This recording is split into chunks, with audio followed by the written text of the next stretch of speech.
Start होती है और हमें फ़ई को दिखाया जाता है। फ़ई जिसके मुंह पर और चोट लग गई है क्योंकि भाई ने उसे मारा, बट वो उसे जान से नहीं मार पाया। जो फ़ई होता है फुमंग के पास बैठा था और फुमंग कहती है चोट कैसे लगा। जो फ़ई होता है वो कहता है अरे आंटी इतने क्लोज मत बनो, मुझे ओल्ड लेडियाँ पसंद नहीं, मुझे मेरे पैसे दे दो और मुझे जाने दो यहाँ से। एंड हाँ, मैं अकाउंट भी जाऊँगा, उसका पैसा मुझे देते रहना। जो अपनी फुमंग होती है वो कहती है ठीक है, एंड ये कहते ही वो उसे पैसा दे देती है। अपना फ़ई कहता है अरे पहले तो गुस्से में चेहरे पे इतना गुस्सा और अचानक से ऐसे भाव। जो अपनी फुमंग होती है वो कहती है मेरे चेहरे के भाव नहीं बदले हैं, पर तुम जैसे कमीनों से मुझे बात भी नहीं करना। फ़ई कहता है क्या आंटी इतने तमीज़ से बात कर रहा हूँ, चलो मुझे फ़र्क नहीं पड़ता, ऐसे भी मैं गटर का सूअर हूँ ना, तो कैसे बात करो, मुझे तो चलेगा, मुझे तो पैसे से मतलब है। I love money and chicks, heart chicks.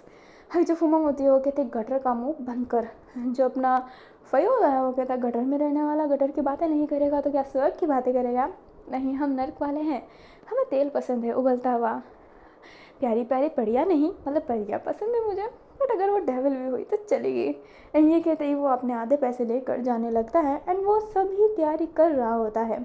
Visa visa वो बनाने के लिए पूरा तैयार था। अभी ना हमें चैंगलिंग को दिखाया जाता है जो फिर से साओ और बाई के पास ही बैठे हुए थे एंड वो मुस्कुरा रहा होता है। जो बाई होता है वो कहता है अब क्या है ऑफिसर। जो चैंगलिंग होता है वो कहता है कितना झूठ बोलते हैं आप, पहले तो आप बहुत ज़्यादा टूटे हुए थे इसलिए किस किया, ये तो पहले की फ़ोटो है, क्या क्यों काट रहे हैं हमारा, साफ साफ बोलिए ना।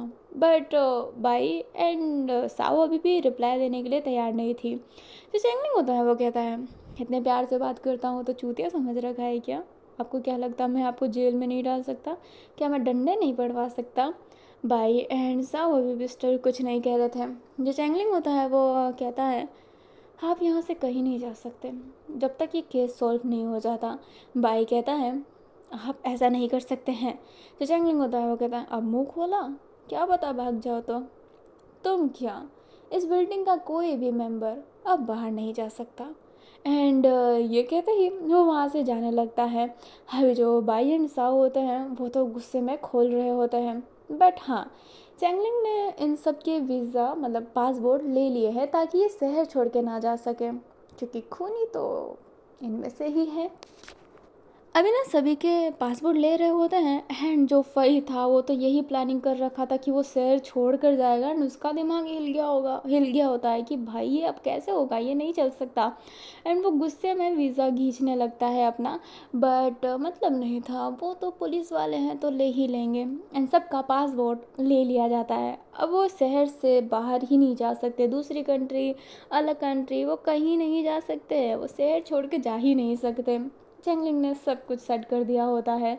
जो साव होती है वो कहती है ये इतना लंबा क्यों चल रहा है सर, हम ख़त्म क्यों नहीं कर देते ये सब कुछ। जो चैंगलिंग होता है वो कहता है थोड़ा रुक जाओ।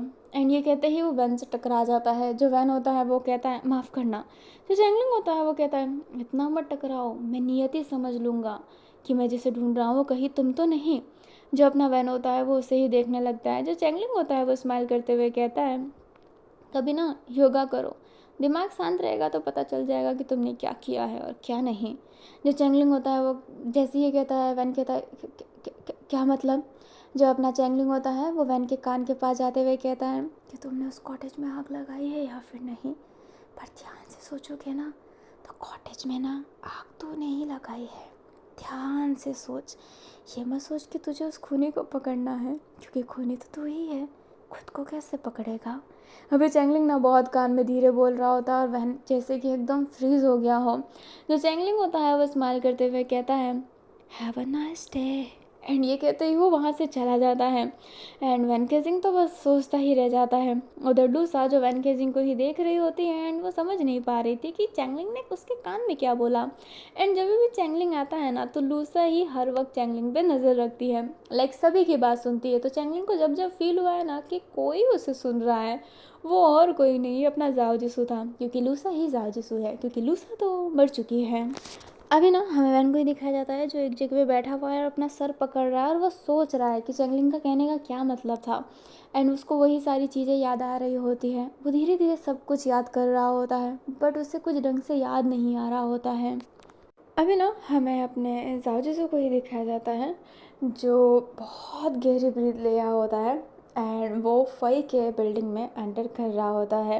वो सीधा अंदर आ जाता है क्योंकि फई ने गेट बंद नहीं रखा था। फई जो अभी बहुत गुस्से में था, चैंगलिंग को अनसन गाली दिया जा रहा था। जो अपना जाओ होता है वो कहता है, जो अभी लूसा है वो बोलता है, अरे क्या बात है, इतने बौखलाए हुए क्यों हो। जो फई होता है वो कहता है, तू क्या कर रही है यहाँ पे कुतिया, तू अपनी औकात में क्यों नहीं आती। एंड ये कहते ही वो अपने दीवार पर उसे पुश कर देता है और उसके गले को दबाने लगता है। जो अपनी जाओ होता है वो कहता है, कुतिया तू क्या है कुत्ते। जो फई होता है वो कहता है, औकात मत भूल अपने, भूल गई कि मैंने क्या किया था। जो अपनी जाओ होता है वो कहता है, बता क्यों नहीं देते, क्या आखिरकार तुमने किया क्या था, क्योंकि मैं तो भूल गई। तुम जैसे कुत्तों का डर मेरे अंदर ज़्यादा देर तक थोड़ा ना रहेगा। जो अपना फई होता है वो कहता है, भूलना मत कि तेरे इस जिस्म के साथ मैंने कैसे खोला था। अगर उस दिन साजिशु नहीं आता ना तो एक और राउंड कर ही लेता। अभी साजिशु से घूरने लगता है क्योंकि एक और राउंड कर लेता मतलब उसने पहले उसके साथ किया था। अभी जो अपनी जाओ होता है उसकी आंखों से आंसू आने लगता है लूसा के लिए, और उसकी आंखों में गुस्सा भी था। जो फई होता है वो कहता है, रोने लग गई क्या, बताऊँ ढंग से, मेरी उंगलियां तेरे अंदर कैसे फील हो रही थी, हाँ क्या वो एहसास वापस दिलाऊं।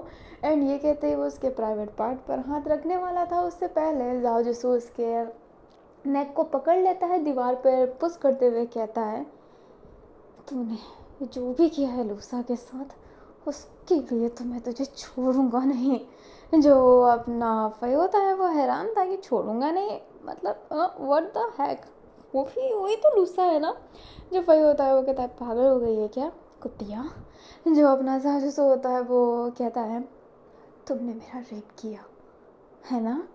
जो अपना फई होता है वो कहता है, तो नई बात है क्या, बस फिंगरिंग था, हाँ असली चीज़ तो ना बाकी था, क्यों ना वो असली चीज़ में आज कर लूँ।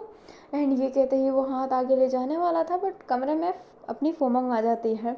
एंड फोमंग ये देखकर हैरान थी और वो कहती है, ये क्या चल रहा है यहाँ पर। अभी जो अपना जाओ होता है वो अलग होते हुए कहता है, कुछ नहीं, ये दवाई नहीं ले रहे थे तो मैं बस जिद कर रही थी। जो वही होता है वो कहता है, हाँ ये बस जिद है, पाए लागू। अभी जो अपनी फोमंग होती है वो कहती है, लूसा कमरे से जाओ। जो लूसा होती है वो हाँ में सर हिला के चली जाती है, लाइक जाओ जसू। जो फई होता है वो आगे आते हुए बोलता है, क्या हुआ मेरे कमरे में क्यों। जो फूमंग होती है वो मतलब फई को थप्पड़ मारते हुए कहती है, छूने की कोशिश भी मत करना उससे। जो फई होता है वो ब्लड साफ करते हुए कहता है, ये सारी लड़कियां कुतिया की हो गई है, ये बुढ़ी भी कुतिया हो गई, क्या चाहते हो तुम मेरे से। जो अपनी फोमो होती है वो कहती है, तमीज़ से बात करना, समझ गए, और उससे दूर रहना। जो अपना फई होता है वो कहता है, नहीं रहूँगा, नहीं रहूँगा, मैं तेरे से भी दूर नहीं होऊंगा, क्या कर लेगी आखिरकार। एंड ये कहते ही वो उसका गला दबा कर उसे दीवार पर पुश कर देता है। जो फूमंग होती है बट वो कमज़ोर लड़की नहीं है, वो सीधा उसके प्राइवेट पार्ट पर मारते हुए उसके हेड से अपना हेड टकराती है, लाइक बहुत तेज़ मारती है जिससे फई नीचे गिर जाता है क्योंकि वो पहले से ही बहुत ज़्यादा चोटिल है। जो फूमंग होती है अपने पाँव को उसके पाँव पर रखते हुए पुश करते हुए कहती है, उससे छूना भी मत, समझ गए कुत्ते। एंड ये कहते ही वो वहाँ से चले जाती है। जो भाई होता है वो कहता है, बता दो दे बुढ़िया, आखिरकार आई क्यों थी कमरे में। जो फुमंग होती है वो कहती है, तेरी मदद करने आई थी पर तू तो अब मर। एंड ये कहते ही वो जाने लगती है एंड वही समझ नहीं पाता है कि मदद कैसी। जो फुमंग है ना उसकी मदद करना चाहती थी, क्यों, यहाँ से निकालने के लिए, लाइक उसकी मदद ये थी कि वो उसका वीज़ा बनवा देगी आसानी से ताकि जब ये केस सॉल्व होगा तो वो यहाँ से जा सकता है। बट फुमंग अब ये मदद नहीं करने वाली है क्योंकि उसने जो देखा है उसके बाद से तो वो उसकी अल लगा देगी मदद करने के सिवा। अभी हमें जाओ को दिखाया जाता है जो बहुत ज़्यादा रो रहा होता है, बहुत ही ज़्यादा। एंड फिर बाद में वो एक एयरिंग पहना था ना उसने, वो निकालता है एंड उस एयरिंग के अंदर एक कैमरा था।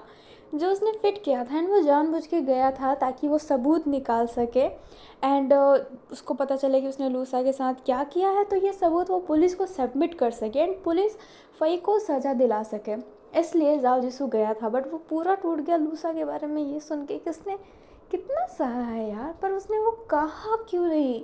जाओ ने उसे इतना फ्रीडम दिया, वो हमेशा पूछता था कि क्या तुम ठीक हो, तो आखिरकार लूसा ने उसे सच क्यों नहीं बताया। क्या वो उसका अच्छा भाई नहीं बन पाया। अभी ना हमें चैंगलिंग को दिखाया जाता है जो गाओचुन के पास बैठा था, एंड वो सीनियर भी था। गाओचुन कहता है क्या तुम सच्ची में ये करना चाहते हो।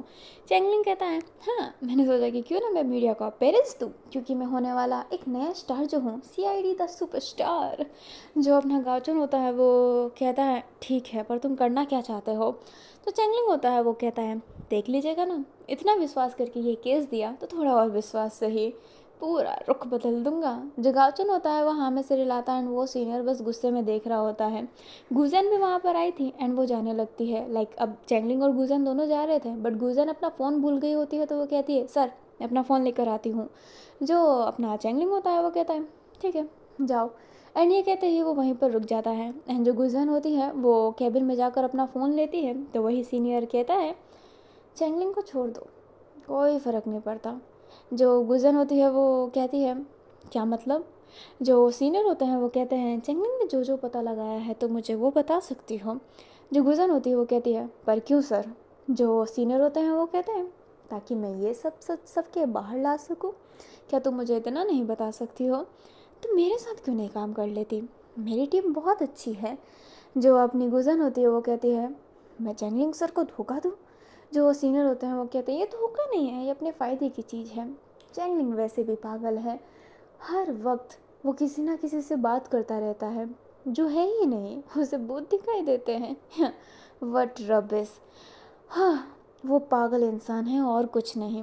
वो जब मेरे साथ भी काम करता था तो भी पागलों की तरह किसी ना किसी से बात करता था। मुझे लगता है कि जो इंसान मर गए हैं वो उसके पास आकर उससे बात कर रहे हैं, अपने केस के बारे में बता रहे हैं, पर ऐसा नहीं है। एक पागल इंसान के साथ काम क्यों करना, वो घटिया है और बहुत जल्दी डूबने वाला है, मेरे साथ आ जाओ। जो गुजर होती है वो कहती है सर मैंने फ़ौज में बहुत लोगों का सर तोड़ा है, पर मैं यहाँ पर नहीं करना चाहती। मैं चैंगलिंग सर के बारे में नहीं सुन सकती, क्योंकि मैं चैंगलिंग सर के साथ रह रही हूँ तो मैं जानती हूँ कि वो कैसे हैं। आप उन्हें पागल कह रहे हैं पर वो एक जीनियस है। वो केस जैसे सॉल्व करते हैं वैसे कोई सॉल्व नहीं कर सकता। उन्हें जो जो कड़ी जोड़ी है वो शायद आप मर के भी ना जोड़ सके, तो वो पागल नहीं है सर। अपनी ज़ुबान को लगाम दीजिए, नहीं तो ऐसा ना हो मैं अपने टूटे हुए पाँव से आपका पाँव तोड़ दूँ। एंड ये कहते ही गुजन जाने लगती हैं, एंड सीनियर कहते हैं गलती कर रहे हो, पछताओगे। जो गुजन होती है वो कहती है आज तक मुझे पछतावा किसी चीज़ का नहीं होता है, और ना ही हुआ है, और ना ही होगा। मुझे इस पछतावे में मत डालिए कि मैंने अपने सीनियर को बुरी तरीके से मार दिया। एंड ये कहते ही गुजन चली जाती है, एंड वो सीनियर उसे देखता ही रह जाता है। अभी ना हमें नाइट का सीन दिखाया जाता है और सबके पास एम्बुलेंस आ रहा होता है जो जो उस अपार्टमेंट में रहता है। फिर ये कहता है कि पागल हो गया है क्या ऑफिसर, ये मुझे अपने बर्थडे का कार्ड क्यों भेज रहा है कमीना। अब इस चैंगलिंग ने ना सबको अपने बर्थडे का कार्ड भेजा है। चैंगलिंग सबको अपने बर्थडे पे इनवाइट करना चाहता है, एंड सब उसे कमीना ही कह रहे हैं कि कमीना अपने बर्थडे की इनवाइट मुझे क्यों कर रहा है। एंड कोई नहीं जाना चाहता था, किसी का कोई शौक नहीं था। जाओ भी हैरान था कि आखिरकार ये बर्थडे को इनवाइट क्यों कर रहा है। अभी ना कोई तैयारी नहीं करता, बट मॉर्निंग में एक जिप्सी आ जाती है जिसमें बहुत सारे पुलिस वाले थे। लाइक बहुत नहीं, बट हाँ इतने लोगों को ले जाने के लिए काफ़ी थे। एंड वो सबके कमरे में नॉक करके उनसे कहते हैं कि बर्थडे पार्टी है और हमें चलना है। साओ कहती है हाँ लग जीत है, मुझे नहीं जाना, बट उसे वो ले जाते हैं। एंड साओ को भी फिर जाना पड़ता है, बाई को भी जाना पड़ता है। जाओ सोचता है कि यार वो तो घर की नौकरानी के रूप में, लाइक मेड के रूप में, ताया के रूप में, तो वो क्यों जाएगा। बट स्टिल उसे भी घसीट लिया जाता है। एंड जाओ हैरान कि उससे क्यों ले जा रहे हैं। एंड परी को भी फिर बाद में, परी को तो अकेले घर छोड़ेंगे नहीं, तो उसे भी वहाँ से ले जाए जाते हैं। सब जिप्सी में बैठकर हैरान थे कि आखिरकार उसे ले क्यों जा रहे हैं। जाओ जिंग जो हाफ निक्कर में था एंड उससे वैसे ही ले गए थे। जाओ जिंग कह रहा होता है क्या चल रहा है, कैसे पागल लोग हैं, ये ऑफिसर है या फिर गुंडा। बट पुलिस वाले कुछ रिप्लाई नहीं कर रहे होते हैं। जिप्सी में भर के एक बड़े से हॉल में उनको ले जाया जाता है, जो डेकोरेशन के लिए होता है, लाइक पार्टी वार्टी के लिए, जहाँ पर फई खड़ा था एंड कहता है, हे स्वागत नहीं करोगे मेरा, मेरा बर्थडे है और आप लोग ऐसे चेहरे बना रहे हो। जाओजिंग बॉक्सर में ही आते हुए कहता है, बॉक्सर में बर्थडे पार्टी पे बुलाते हैं क्या? जो अपना चैंगलिंग होता है वो कहता है, पर ये तो गलत है, मैंने तो तारीख वारीख सब दे रखी थी, तो आप आए क्यों नहीं? अभी जो जाओजिंग होता है वो कहता है, अच्छा अलग जी थे, नहीं आना मुझे। जो अपना चैंगलिंग होता है वो कहता है, जिद तो होगी ही ना, ऑफिसर जो ठहरा एससीपी सीआईडी में, कोई छोटी पोस्ट थोड़ी ना है मेरी। फई चोट कैसा है तुम्हारा? जो फई होता है वो कहता है, पागल हो गया है क्या? जो अपना चैंगलिंग होता है वो कहता है, मैं तो शुरू से ही हूँ।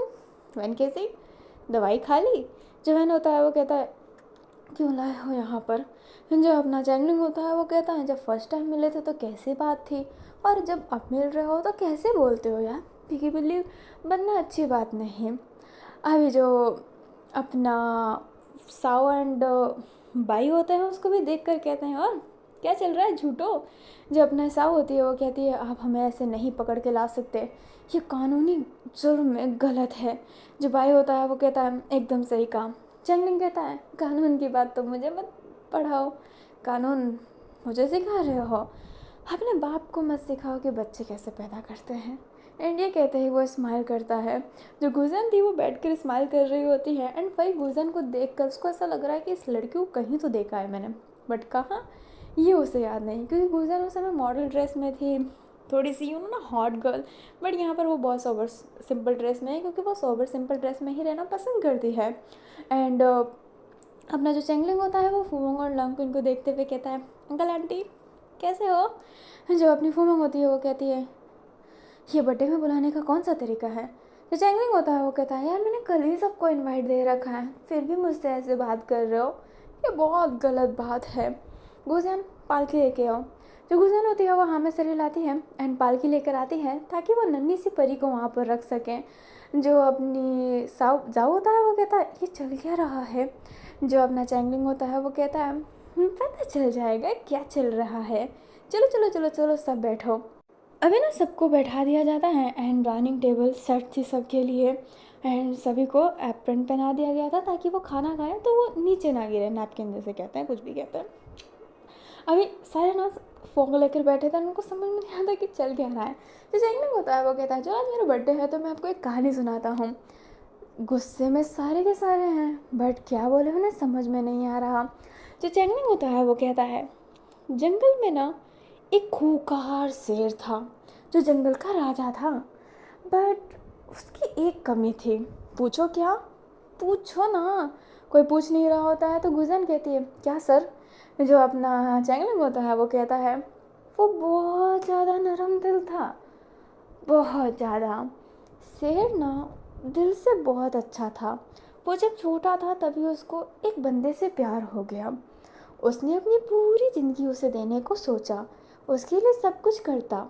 जब उसके साथ ब्रेकअप हुआ तो उसने उसी गम में एक म्यूज़िक बनाया जिसका नाम था गिरा हुआ एंजल। वो एंजलों को बहुत मानता था, उसकी माँ एंजल की कहानी उसे सुनाया करती थी।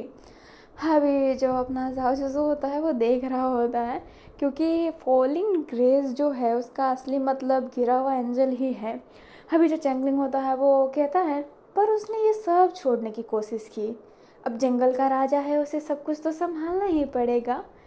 तो धीरे धीरे वो आगे बढ़ता रहा। फिर उसे एक ब्यूटीफुल सी शेरनी मिली, जिससे वो मोहित हो गया, और उस शेरनी ने भी यकीन दिलाया कि वो उससे बहुत प्यार करती है। शेरनी और शेर अच्छे से फिर रिश्ते में रहने लग गए। शेर जंगल का राजा है, उसके पास बहुत सारे खाने हैं, एंड उस खाने के लालच में पुराना शेर और उसका भाई उसके साथ रहते थे। शेरनी के पिता शेरशाह, वो भी उसके साथ रहा करते थे। सारे उस खाने को ना बहुत अच्छे से खाया करते थे। शेर की माँ उससे अक्सर कहा करती थी कि शेर बेटा, तुम जंगल के राजा हो, तुम्हें इस खाने को प्रजा में भी बांटना है, तो तुम अंधे मत बनो और देखो कि ये खाने के लिए तुम्हारे पास है। बट शेर ठहरा नरम दिल, वो क्या करे, उसे तो अपनी अच्छाई ही दिखाई देती थी। अपनी नहीं दूसरों की गलती हो गया। पर शेर क्या जाने, जो शेरनी थी और जो उसका एक्स शेर था, वो दोनों ना एक अलग से ही रिश्तों में बंध रहे थे। पर शेर ने कभी इस चीज़ को ध्यान नहीं दिया, क्योंकि शेर का फोकस था अपने नन्हे से शेर पर, जो उसको शेरनी ने दिया था। वो शेर उससे बहुत प्यार करता था, उसके लिए पूरी ज़िंदगी न्यौछावर करने चाहता था। एंड उसने वो किया। बट उससे एक दिन पता चला कि उन दोनों शेर और शेरनी का बीच में रिश्ता चल रहा है। वो शेर टूट गया बहुत ज़्यादा। पर उसने शेरनी की इज्जत पे आँच नहीं आने दी।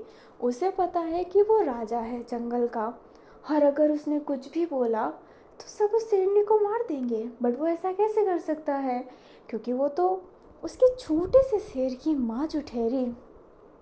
इसलिए उसने किसी से कुछ नहीं कहा। बट अब वो खाना उन सबको ज़्यादा नहीं देना चाहता था। वो खाना अपने लिए रखना चाहता था और बाकी ज़रूरतमंद के लिए। पर वो शेर और शेरनी, उनको तो खाने की ही लालसा थी। इसलिए उस खाने की लालसा के चक्कर में उसने उसको मरवा डाला।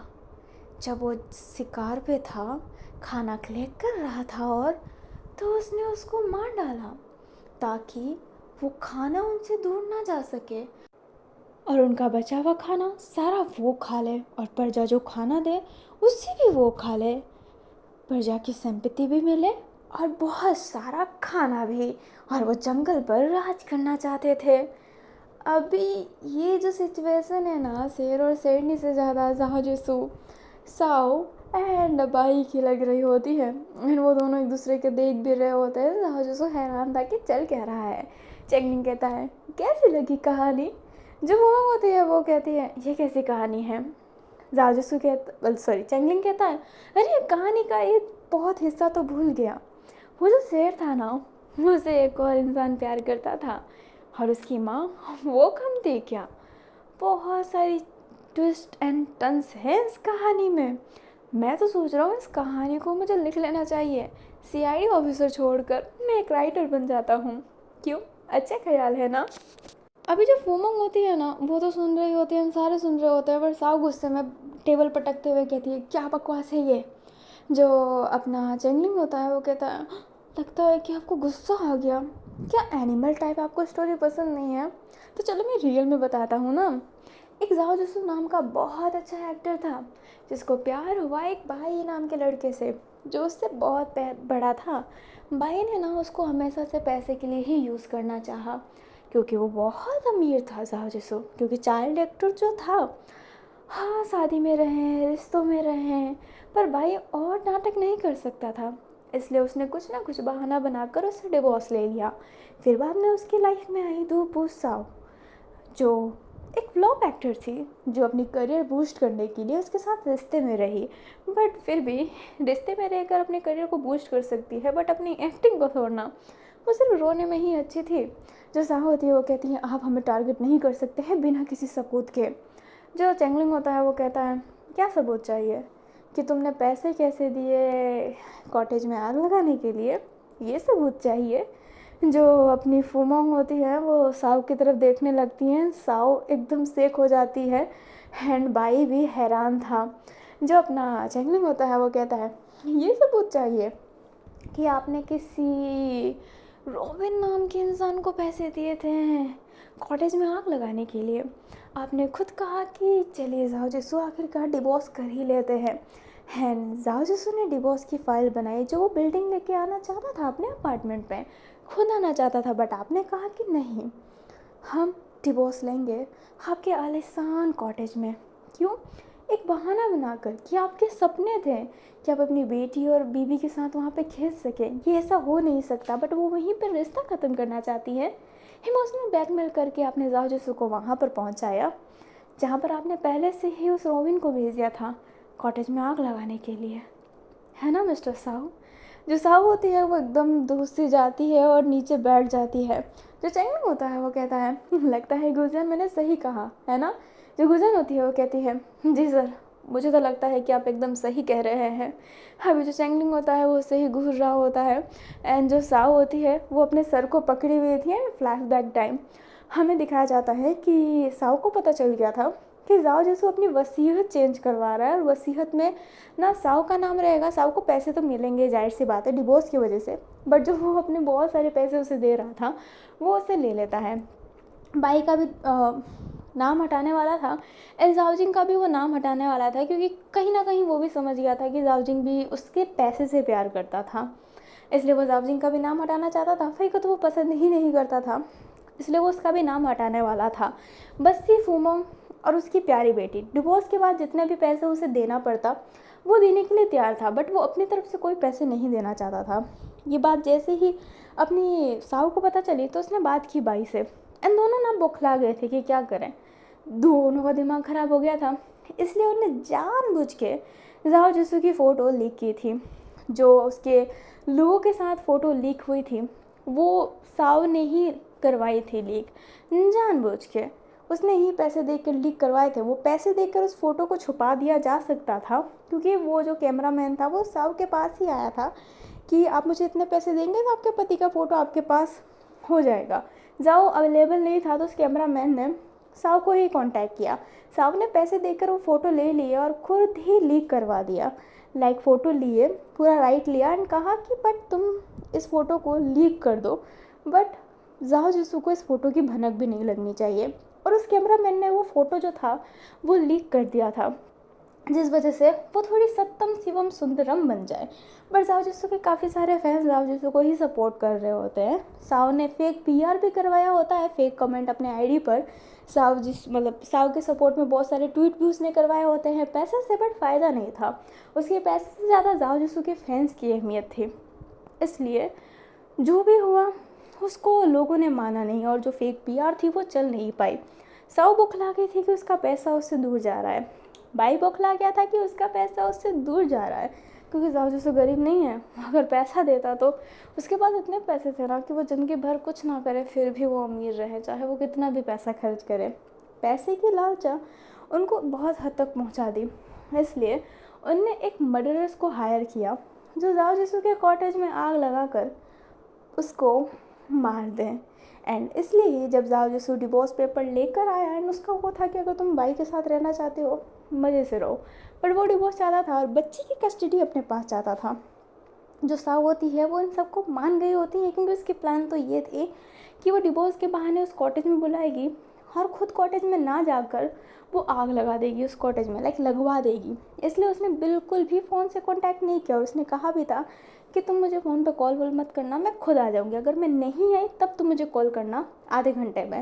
एंड जाजू पहले पहुँच गया था क्योंकि उस कॉटेज में वो रहना चाहता था, और उस कॉटेज को वो रिन्यूव कर रहा था ताकि वो अपनी बेटी के साथ यहाँ पर चैन से रह सके, क्योंकि वो बिल्डिंग में नहीं रहना चाहता था। तो ये जो कुछ भी प्लानिंग थी ये थी साव और बाई की। कहानी प्रेजेंट में आती है, एंड जो चैंगलिंग होता है वो कहता है जिस इंसान को तुमने पैसे दिया था ना रोविन को, रोविन का एक दोस्त था जो पहले एक कॉन्ट्रैक्ट किलर रह चुका है। उसकी बेटी की बहुत हालत ख़राब थी, कोई उसकी मदद करने के लिए तैयार नहीं था। तब जाओ जिसू ने उसकी बेटी का इलाज करवाया, जिस वजह से वो पर्सन ने किलिंग छोड़ दी और जाओ जिसू का बहुत एहसानमंद रहा। एंड वो उसका दोस्त है, तो जैसे ही उसे पता चला कि जाओ जिसू के किलिंग ऑफर मिला है तो उसने मना कर दिया था। वो कभी आया ही नहीं कॉटेज आग लगाने। साओ एंड भाई देखकर हैरान थे कि अगर वो आग नहीं लगाने आया तो आग किसने लगाया। जो चैंगलिंग होता है वो कहता है, अब सोच रहे हो ना कि आग किसने लगाया। जो गुजन होती है वो कहती है किसने लगाया। जो अपना चैंगलिंग होता है वो कहता है कहानी में एक पागल प्रेमी आशिक भी तो था। हाँ, वो बीमारियों से घिरा हुआ था, उसको बीमारी थी हालुसिनेशन की, शक की और एंगर इशू तो था ही उसे। बाई और साओ अक्सर से जाओ जिसू का पैसा चाहते थे, बट उनने ये कभी दिखाया नहीं। पर वैन की बीमारी की वजह से उसे अक्सर ऐसा लगता था कि जाओ जिसू का सारा के सारे लोग लूटना चाहते हैं, जो एक तरीके से सच भी था। बट ये सच कैसे हुआ, क्योंकि वो तो उससे हालुसिनेशन हो रहा था। क्योंकि ये लोग इतने मास्टरमाइंड है कि इनने कभी दिखाया भी नहीं कि वो उसका इस्तेमाल कर रहे हैं। वैन केजिंग जो अपने ही बीमारी की वजह से, अपने ही इलनेस की वजह से इतना पागल हो गया कि उसे सब कुछ हैलुसिनेशन होने लगा। उस दिन पार्टी में भी जाओ जिस उससे बहुत प्यार से बात कर रहा था, बट उससे हैलुसिनेशन उल्टा ही हो रहा था, जैसे कि वो उसके हित में नहीं, हित के बाहर जा रहा था। जब जाओ जो डिवोर्स लेने वाला था और वो कॉटेज में जा भी रहा था, तभी उसकी मुलाकात हुई वैन केजिंग से, जो उसको रोक रहा था एंड अपनी बात कह रहा था, पर उससे फिर से अलग ही हैलुसिनेशन हो रहा था। अभी हमें पास दिखाया जाता है जहाँ पर अपना जाओ जिसू जो एक जगह पे रुका था कुछ लेने के लिए, एंड वो जैसे ही जाता है वैन केजिंग उसका हाथ पकड़ लेता है और कहता है वो लोग तुम्हारे लिए सही नहीं है, वो तुम्हारा इस्तेमाल कर रहे हैं, साउ बिल्कुल अच्छी नहीं है तुम्हारे लिए। जो अपना जाओ जिसू होता है वो कहता है हाँ मैं जानता हूँ इसलिए मैं डिवोर्स ले रहा हूँ। तुमने अक्सर से मुझसे कहा कि साउ मेरे से प्यार नहीं करती, भाई मेरे से प्यार नहीं करता, वो पैसे के लिए है, बट मैं ये समझ भी नहीं पाया, मैं अभी भी नहीं मान सकता कि वो पैसे के लिए है, बट अब मुझे उनके साथ नहीं रहना।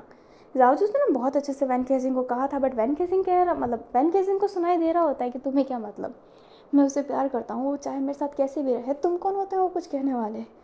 वैन केजिंग जो बोल रहा था जाओ उसका बहुत अच्छे से रिप्लाई कर रहा था, बट वैन केजिंग एंगर में उसका हाथ पकड़ ले रहा था और हेलोजिनेशन तो उसकी टॉप नॉच थी। जाओ अच्छा बोले बट वैन को बुरा सुनाई दे।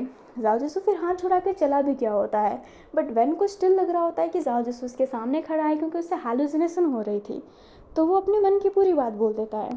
जाओ जिसू मैं तुमसे बहुत प्यार करता हूँ, तुम्हारे साथ रहना चाहता हूँ, मैं सच्ची में तुमसे बहुत प्यार करता हूँ, बचपन से तुम्हारी वजह से ही ज़िंदा हूँ, नहीं तो मेरे फैमिली के जाने के बाद मैं सुसाइड कर लेता, बट मैं तुम्हारी वजह से ज़िंदा हूँ।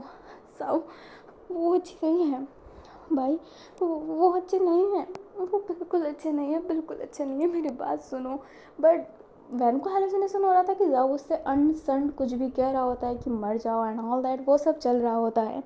वैन किसिंग का दिमाग थोड़ी देर सेंस में आता है तो वो देखता है कि जाओ जिस तो कार में है, वो कार के अंदर जाता है एंड वो गेट नॉक करता है एंड आगे क्या हुआ है आप सब जानते हैं। जाओ जिस अपनी कार चालू करके वहाँ से चला जाता है। वैन किसिंग पीछे पीछे भाग रहा होता है एंड वो बहुत तेज़ ज़्यादा चिल्ला रहा होता है। जाओ फिर अपने कॉटेज में बैठ जाता है इसलिए ताकि अपनी साउ आ सके और फिर बाद में वो डिवोर्स ले ले।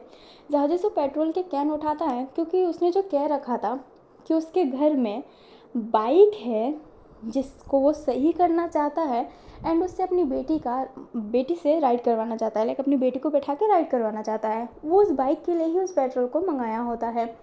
एंड वो पेट्रोल रखता है, फाइल रखता है, वो बहुत ज़्यादा उदास था लाइटर, वो जब भी टेंशन में होता है वो लाइटर ऑन ऑफ करता है, उसकी वो मतलब वो है एंड उसने वो बता भी रखा है मीडिया में। एंड फिर बाद में गाना तो फॉलिंग ग्रेस बहुत ज़्यादा सुन ही रहा होता है। जब साउ नहीं आई होती है तो वो सोचता है कि चलो वो अब कॉल ही कर लेगा, बट उसे ना बाहर छवि दिखाई देती है जो और किसी की नहीं वैन केजिंग की ही थी। हमें वैन केजिंग का साइड दिखाया जाता है जब जाओ जिसो वहाँ से गया होता है ना कार लेकर, तो वो बहुत ज़्यादा बुखला गया होता है, उसका एंगर उस पर बहुत हावी पड़ गया होता है एंड इसलिए ही वो सोचता है कि वो जाओ जिसो को मार ही डालेगा, वो उसकी बात नहीं सुन रहा तो वो उसे मार डालेगा, ये सब ख़त्म कर देगा वो सारी की सारी। एंड वो इसी गुस्से के कारण जाओ जिसो को मारने के लिए गया था एंड यस वैन केजिंग ने ही जगह पे आग लगाई थी एंड उसने जाओ जिसो को बचाया भी नहीं था और गुस्से में वो खुश होकर वहाँ से चला गया था कि अब उसने जाओ जिसो को मार दिया है, अब पूरा खेल ख़त्म हो जाएगा, जाओ जिसो को मार दिया सब कुछ ठीक। एंड ये कहते ही वो वहाँ से चला गया होता है थोड़े आगे, बट उसका दिमाग ऐसे घूम रहा होता है, वो गुस्से में जो हंस रहा होता है एंड ऑल दैट, फिर पैनिक करने लगता है, उसके लिए ना वो सारी इमोशन चल रही होती है। एंड फिर बाद में जब वो होश में आता है तो वो बहुत फैली हुई आग देखता है एंड जैसे ही वो आग देखता है वो बौखला जाता है, कॉटेज की तरफ भागता है। कॉटेज जाता है तो एम्बुलेंस जा रही होती है कहाँ, अपने हॉस्पिटल, तो फिर वो हॉस्पिटल की तरफ भागने लगता है। जो फर्स्ट एपिसोड में वो जो पर्सन आया था जो मुस्कुरा रहा था वो और कोई नहीं वैन केजिंग ही था, क्योंकि वैन केजिंग बहुत सदमे में था, उस समय बहुत उदास था, बट फिर वो रियलाइज़ करता है कि अब तो सब सही हो गया, जाओ जिसू है ही नहीं, अब तो वो चाहेगा ही नहीं कुछ भी, अब तो वो भी मर सकता है, सब कुछ ख़त्म कर सकता है, इसलिए खुशी खुशी जाने लगता है। बट उसे फिर रियलाइज़ होता है कि जाओ जिसू मर गया है एंड वो ये मानने के लिए तैयार नहीं कि उसने उससे मारा है, तो उसके मन में ये आ जाता है कि अब वो बदला लेगा। जाओ जिसू को किसने ही मारा है, किसने भी तकलीफ़ दी है, वो उससे बदला लेगा। बट वो अपने दिमाग को ये यकीन नहीं दिला पा रहा था कि उसने ही मारा है, जो एग्जैक्टली यही है कि उसने ही कॉटेज में आग लगाई थी। एंड ये बात सुन के करंटली वाला वैन केजिंग पूरा हिल गया होता है और उसका पूरा सर ऐसा ना घूम रहा होता है, बहुत ज़्यादा, बहुत बहुत ज़्यादा उसका सर ऐसे घूम रहा होता है। जो वैन होता है वो कहता है मैंने आग लगाई, मैंने साजिश को मारा, नहीं ये नहीं हो सकता है, ये नहीं हो सकता है, मैंने नहीं मारा, मैं उससे प्यार करता हूँ, मैं कैसे मार सकता हूँ। वैन किसी स्टिल उस बात पे बिलीव नहीं कर रहा है एंड यही मान रहा है कि नहीं उसने आग नहीं लगाई, उसने नहीं मारा, वो तो साउथ जिसू से प्यार करता है, वो कैसे आग लगा सकता है। उसके मन में वही सब चल रहा होता है एंड चैंगलिंग कहता है आग लगाई है पर मारा तुमने नहीं है। अब जो अपने सारे के सारे होते हैं वो देखने लगते हैं एंड जो अपना चैंगलिंग होता है वो कहता है वैसे आजकल मरे लोग ना बहुत ज़िंदा हो रहे हैं। लूसा तुम भूत हो क्या, हाँ ये भूत सबको क्यों दिखाई दे रही है। जो अपनी जाओ होता है वो हैरान था कि अब क्या उसकी बारी है क्या। जो अपना चैंगलिंग होता है वो कहता है मैंने तो सुना था कि लूसा ने अपने गांव में ही फांसी लगा ली थी और खुद को मार दिया था, तो ये कैसी लूसा है। वैसे जाओ जिसू की तरह दिखती हो तुम, और कमाल की बात है मैंने जहाँ पे पता लगाया तो लूसा तो अपने सीधे हाथ का यूज़ करती है, पर जाओ जिसू तो अक्सर उल्टे हाथ का यूज़ करता था, इसलिए उसके उल्टे हाथ में रिंग भी थी। पर जब उसकी लाश जली थी तो मैंने देखा कि उसके सीधे हाथ में रिंग है, पर जाओ जिसू तो उल्टे हाथ में रिंग पहनता था, तो वो सीधे हाथ में कैसे है। क्लिप के समय जब मैंने उसकी वो वीडियो देखी थी, जब उसकी लास्ट वीडियो थी जहाँ पे सब उसके शूट कर रहे थे, तभी भी उसने उल्टे हाथ में रिंग पहनी थी, बट लास्ट के सीधे हाथ में रिंग क्यों थी। कमाल की बात है ना लूसा। अब आप बताना चाहेंगे फॉलिंग ग्रेस की ऑनर कि आप जाओ हैं। सब लूसा की तरफ देखने लगते हैं।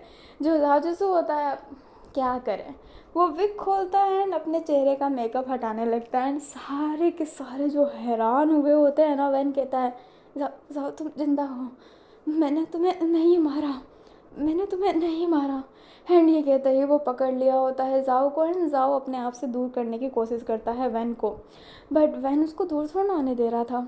जो चैंगलिंग होता है वो कहता है हाय मैं कितना जीनियस होना चाहिए गुजियान। जो गुजियान होती है वो कहती है सर आप बहुत ही ज़्यादा जीनियस हैं। जो चैंगलिंग होता है वो कहता है अब आप सब सोच रहे होंगे कि कहानी में ट्विस्ट कैसा, आखिरकार वैन कैसे बच कैसे गया, क्योंकि जब साओ एंड बाई ये प्लानिंग बना रहे थे ना, तो ये बात कोई सुन रहा था एंड वो कौन था। अभी जो अपने लॉन्ग क्वीन होते हैं उसकी तरफ चैंगलिंग देख रहा होता है एंड उसके पास में जाके कहता है फुमंग आप बेटे के लिए इतना बड़ा रिस्क। जो फुमंग होती है वो अपना फेस नीचे कर लेती है एंड जाओ जिससे फुमंग को देखने लगता है। जो चैंगलिंग होता है वो कहता है अरे ऐसे क्यों फेस झुका रहे हैं, आप ही तो अपनी जाओ की बेटी से कह रहे थे ना कि मैं आपके फादर को कुछ नहीं होने दूंगी, आपका फादर वापस आ रहा है ना। जो अपनी फुमंग होती है वो कहती है क्या मतलब। जो अपना चैंगलिंग होता है वो कहता है अरे थोड़ा गुजन चालू करो ना। जो गुजन होती है एक प्रोजेक्टर चालू करती है जिसमें वो था प्रूफ था, क्योंकि आपको याद होगा कि चैंगलिंग ने अपनी प्यारी सी परी के कान में एक लगाया था कैमरा और पूरे कमरे में कैमरा था, फुमोंग के कमरे में भी था।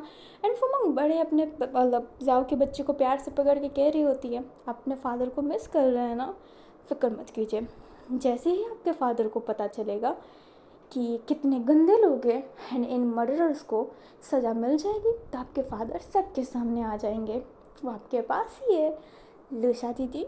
वो लूशा दीदी थोड़ी ना जाओ दीदी है, आपकी मम्मा बहुत बुरी है, उनने आपके फादर को मारने की कोशिश की, उस औरत को तो मैं। अभी वो कुछ और बोले उससे पहले लॉन्ग विन कहते हैं बच्ची के सामने ऐसे मत बोलिए। जो फूमो होती है वो कहती है हाँ, एंड ये कहते ही वो उससे लेटाई हुई थी, तभी वहाँ पर लूसा आ जाती है एंड कहती है क्या मैं ले सकती हूँ, उन्हें खाना खिलाना है। जो अपनी फूमो होती है वो हाँ में सिर लाती है एंड जाओ जिसू बच्चे को लेकर चले जाते हैं। जो अपनी फूमो होती है वो कहती है जाओ जिसू अभी भी अपने बच्चे का कितना ख्याल रख रहा है ना। जो लॉन्गविन होते हैं वो कहते हैं आप जैसी माँ सच्ची में कहीं नहीं होगी, आपने अपनी बेटी के लिए कितना कुछ किया है। जो अपनी फुमंग होती है वो कहती है ये मेरा फ़र्ज़ था, उसकी आंखें खोलना ज़रूरी था। मेरे ही घर में मेरे ही सामने मेरे बेटे को मारने की प्लानिंग चल रही थी। मैं उन दोनों को तो छोड़ूंगी नहीं, ज़ाओ जिसू को इनकी सच्चाई ज़रूर पता चलनी चाहिए। अभी ना मैं यहाँ पे चीज़ें ना थोड़ी सी क्लियर कर देती हूँ। जब बाई और साओ इस बारे में बात कर रहे थे ना, तो ये बात ना फुमोंग ने सुन ली थी। एंड फुमोंग ने कुछ नहीं किया, उसने ना पुलिस को बताया ना ही ऑल दैट, क्योंकि अगर वो पुलिस को बताती जाओ जिसको पता चलता तो फिर भी उनको फॉरगेट कर देता, और साओ को तो कर ही देता क्योंकि वो उसकी परी की जो माँ है। बट वो ये नहीं चाहते थे, वो चाहती थी कि सभी की सच्चाई बाहर आए, क्योंकि वो जानती है फई उसे पसंद नहीं करता, वो जानती है जाओ जिंग भी पैसे के लिए है, पर जाओ की आंखों में तो सिर्फ और सिर्फ प्यार की और अच्छाई की पट्टी बंधी रहती है, इसलिए वो पट्टी खोलना चाहती थी। एंड फुमोंग जानती है कि जो लूसा है उसने सुसाइड कर लिया, क्योंकि अपने लॉन्गविन उनके साथ रिश्ते में है, तो ये तो हो ही नहीं सकता कि वो बताए ना कि उनकी बेटी नहीं रही। और फुमोंग जानती है कि अपने जाओ और लूसा का चेहरा ना बहुत मिलता है, तो उसने ही वो प्लानिंग की थी कि जाओ को स्किप करवा देंगे, सबके नज़र में लगेगा कि वो मर चुका है, बट ऐसे तो होगा नहीं। एंड फुमोंग बहुत बड़ा नाम है, वो जो डीएनए टेस्ट है ना, जो भी चीज़ जिससे पता चले कि वो जाओ जिसो की लाश है, वो करवा देगी। रिंग भी उसने छुड़वा दी थी, बट गलती ये हो गई लॉन्गविन से, क्योंकि लॉन्गविन ने उसकी जान बचाई थी, कि उसने जो रिंग है ना वो उल्टे हाथ में पहना दी, लाइक सीधे हाथ में पहना दी, क्योंकि वैन उल्टे हाथ से सब काम करता है, सॉरी जाओ जिसू, तो उसने ये गलती कर दी थी। अभी कहानी प्रेजेंट में आती है एंड चैंगलिंग कहता है, और आप सब सोच रहे होंगे कि मुझे ये कैसे पता, लाइक मैं इतना डिटेल कैसे बोल सकता हूँ। साओ और भाई आपके बारे में तो आपके मर्डर ने ही मुझे सारी खबर दे दी, एंड उसने अपनी सफाई दी है कैमरा के सामने, और वो सबके सामने देने के लिए तैयार भी है। वो खुद सज़ा पा लेगा, बट आपको भी सज़ा दिला कर रहेगा। कमाल की बात है ना, ये होता है अच्छाई करने का कर्म। और रही बात वैन की मुझे कैसे पता चला, तो ज़ाहो जिसो माफ़ कीजिएगा, मैं आपकी कार को बहुत ज़्यादा पसंद कर रखा था, एंड मैं बच्चों की तरह वहाँ पे खेल रहा था, तभी मेरी हाथ किसी चीज़ पे टकराई और मुझे पता चला कि वाह यहाँ पे तो कैमरा सिस्टम है। एंड जब मैंने पीछे का सीसीटीवी कैमरा देखा तब मुझे पता चला कि वैन और आपके बीच में क्या बात हुई है। अभी आपको याद होगा ज़ाओ जिसो कोई बटन प्रेस करने वाला था, वो बटन इसलिए प्रेस करने वाला था ताकि जो वैन बाहर बोल रहा है उसे सुनाई दे, क्योंकि उसकी कार बहुत ही ज़्यादा एडवांस है, वो देख भी सकता है अपने कार में लगे हुए छोटे से विंडो के थ्रू। बट वो सुने उससे पहले वैन केसिंग आगे आ गया था। बट ये क्लिप सेफ रहती है एक कैमरा जैसा, एंड यही उस समय अपने चैंगलिंग के हाथों में लग गया था, जिसके बाद जो चैंगलिंग है वो सीधा डॉक्टर के पास गया है। एंड उसको शक तो था कि पहले से ही कि जो अपनी लूसा है ना वही जाओ जिसू है, बोलने का तरीका एंड ऑल दैट, इसलिए उसने जब उसको सामान उठा के दिया था एंड बात कर रहा था तो उसने उसको जाओ जिसू कहा था, एंड लूसा ने तब हाँ कहा था, पर उसने बात चेंज कर दी थी। तभी अपना चैंगलिंग समझ गया था कि हाँ कहीं ना कहीं ये जाओ जिसू है, ये लूसा नहीं है, और हाथों का चीज़ तो वो समझ ही गया था। एंड रिंग, लास्ट की रिंग भी अलग थी, तो लास्ट तो चेंज था ही, बट उसे समझ में नहीं आ रहा था। तो डीएनए वालों ने, लाइक जो रिपोर्ट करते हैं, उन्होंने क्यों बोला कि ये जाओ जिसू की ही लाश है, उसको बहुत सारी चीज़ें ना क्लियर नहीं हो रही थी, तो वो धीरे धीरे ना कड़ी जोड़ रहा होता है कि ये चल क्या रहा है। एंड वो जब घर के अंदर गया होता है, जाओ जिसू के घर के अंदर, पहले की बात है, तो जाओ जिसू उसके सामने आता है एंड कहता है मैं ना अपनी मम्मी के साथ बहुत लुका छुपी खेलता था, ये ना मेरा सीक्रेट स्पेस था जहाँ से मैं बचकर बाहर निकल जाता था। एंड चैंगलिंग ये जैसे ही जाओ के मुंह से सुनता है तो वो सीक्रेट स्पेस ढूंढने लगता है, तो उससे ना एक सीक्रेट खुफिया जगह मिलता है जहाँ से वो सीधा घर के बाहर जा सकता है। एंड जब वो उस टनल के अंदर जाता है तो उसे एक अजीब सी खुशबू आ रही होती है, एंड उसको पता चलता है कि ये खुशबू ना बेहोश करने के लिए है, तो जाओ जिसो को बेहोश करके यहाँ से निकाल दिया गया था पहले ही उस सीक्रेट स्पेस से। एंड इस सीक्रेट स्पेस के बारे में किसी को नहीं पता, बट चैंगलिंग को पता चल गया था क्योंकि जाओ जिसू ने उसे बताया। एंड आप सोचते होंगे कि चैंगलिंग का ये क्या है, कि आपको मैं आगे क्लियर कर दूंगी। ये तो उसे पता चल गया कि बाहर निकलने का रास्ता ज़रूर है, तो निकल तो सकते ही हैं। और जब ये सीसीटीवी कैमरा नहीं मिला था ना वैन वाला, तो ये उससे पहले का सीन है। तो ये तो समझ गया था कि जाओ जिसू को कोई भी बचा सकता है। अब उसको बाकी की चीज़ें क्लियर करनी थी, इसलिए उसने धीरे धीरे चीज़ें क्लियर करने की कोशिश की और कैमरा भी लगाया। बट जब उसने कैमरा लगाया उससे पहले तो उसे कार का कैमरा मिल गया, जिससे उससे वैन की ये बात तो क्लियर हो ही गई थी। और वो जानता था कि वैन की जो बीमारी है उससे वैन मार तो सकता ही है जाओ जिसू को, वो क्लियर था क्योंकि उसने डॉक्टर से पूछ रखा था। एंड वो घड़ी का डायमंड वो भी उसी का था।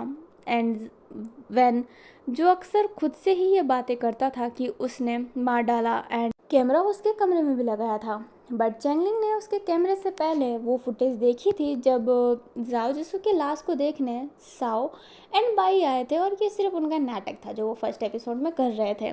बट उसने चैंगलिंग ने पीछे खड़े वैन गेजिंग को भी देखा जो स्माइल करके जा रहा था जैसे कि कुछ हुआ नहीं है।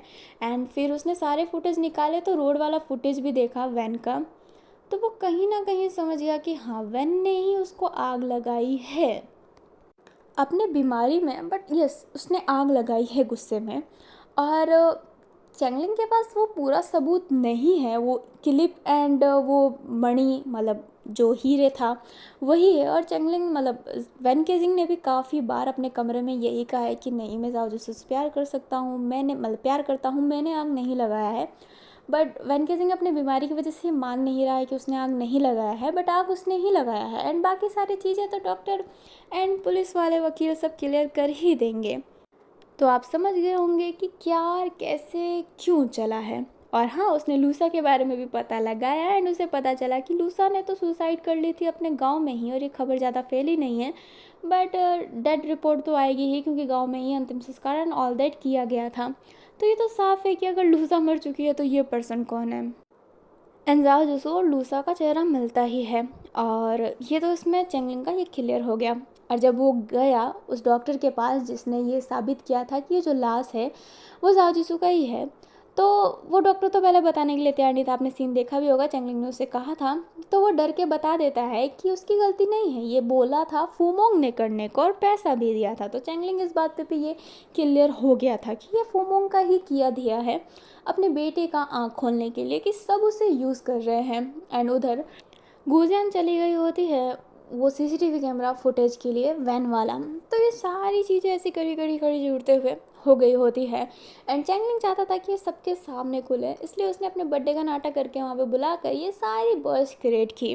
अभी जो अपनी साव होती है करंटली वाली मतलब प्रेजेंट टाइम का सीन है, जो साव होती है वो कहती है पर आग तो वैन ने लगा ही ना, मैंने तो कुछ भी नहीं किया। जो अपना चैंगलिंग होता है वो कहता है अटेम्प्ट टू मर्डर भी बहुत बड़ी चीज़ होती है मैडम, ये भूलिएगा मत। अभी जो अपनी साव होती है उसकी तो बोलती बंद ही हो जाती है एंड वो क्या करे उसे समझ नहीं आ रहा होता है। जो चैंगलिंग होता है वो कहता है वैसे मेरा बर्थडे के साथ आज एक और चीज़ है। देख मेरा बर्थडे तो नहीं है, मैंने झूठ बोला, बट एक चीज़ ज़रूर है। क्या कोई पूछना चाहेगा कि क्या है? अभी कोई क्या ही पूछे। जो गुजन होती है वो कहती है क्या है सर। जो चैंगलिंग होता है वो कहता है मीडिया एम्पीरियस एम्पीरियस एम्पेजन, वो क्या कहते हैं ना गुजिया, वो इंग्लिश में सब क्या है। जो गुजन होती है वो कहती है अपीयर। जो अपना चैंगलिंग होता है वो कहता है हाँ मीडिया अपीयर, ये मेरा फर्स्ट तो नहीं बट हाँ ये मेरा सोलो मीडिया अपीयर है। एंड मैंने क्या बोला है क्या किया है, तो तालियां बजा दो यार, तालियां बजाओ ना।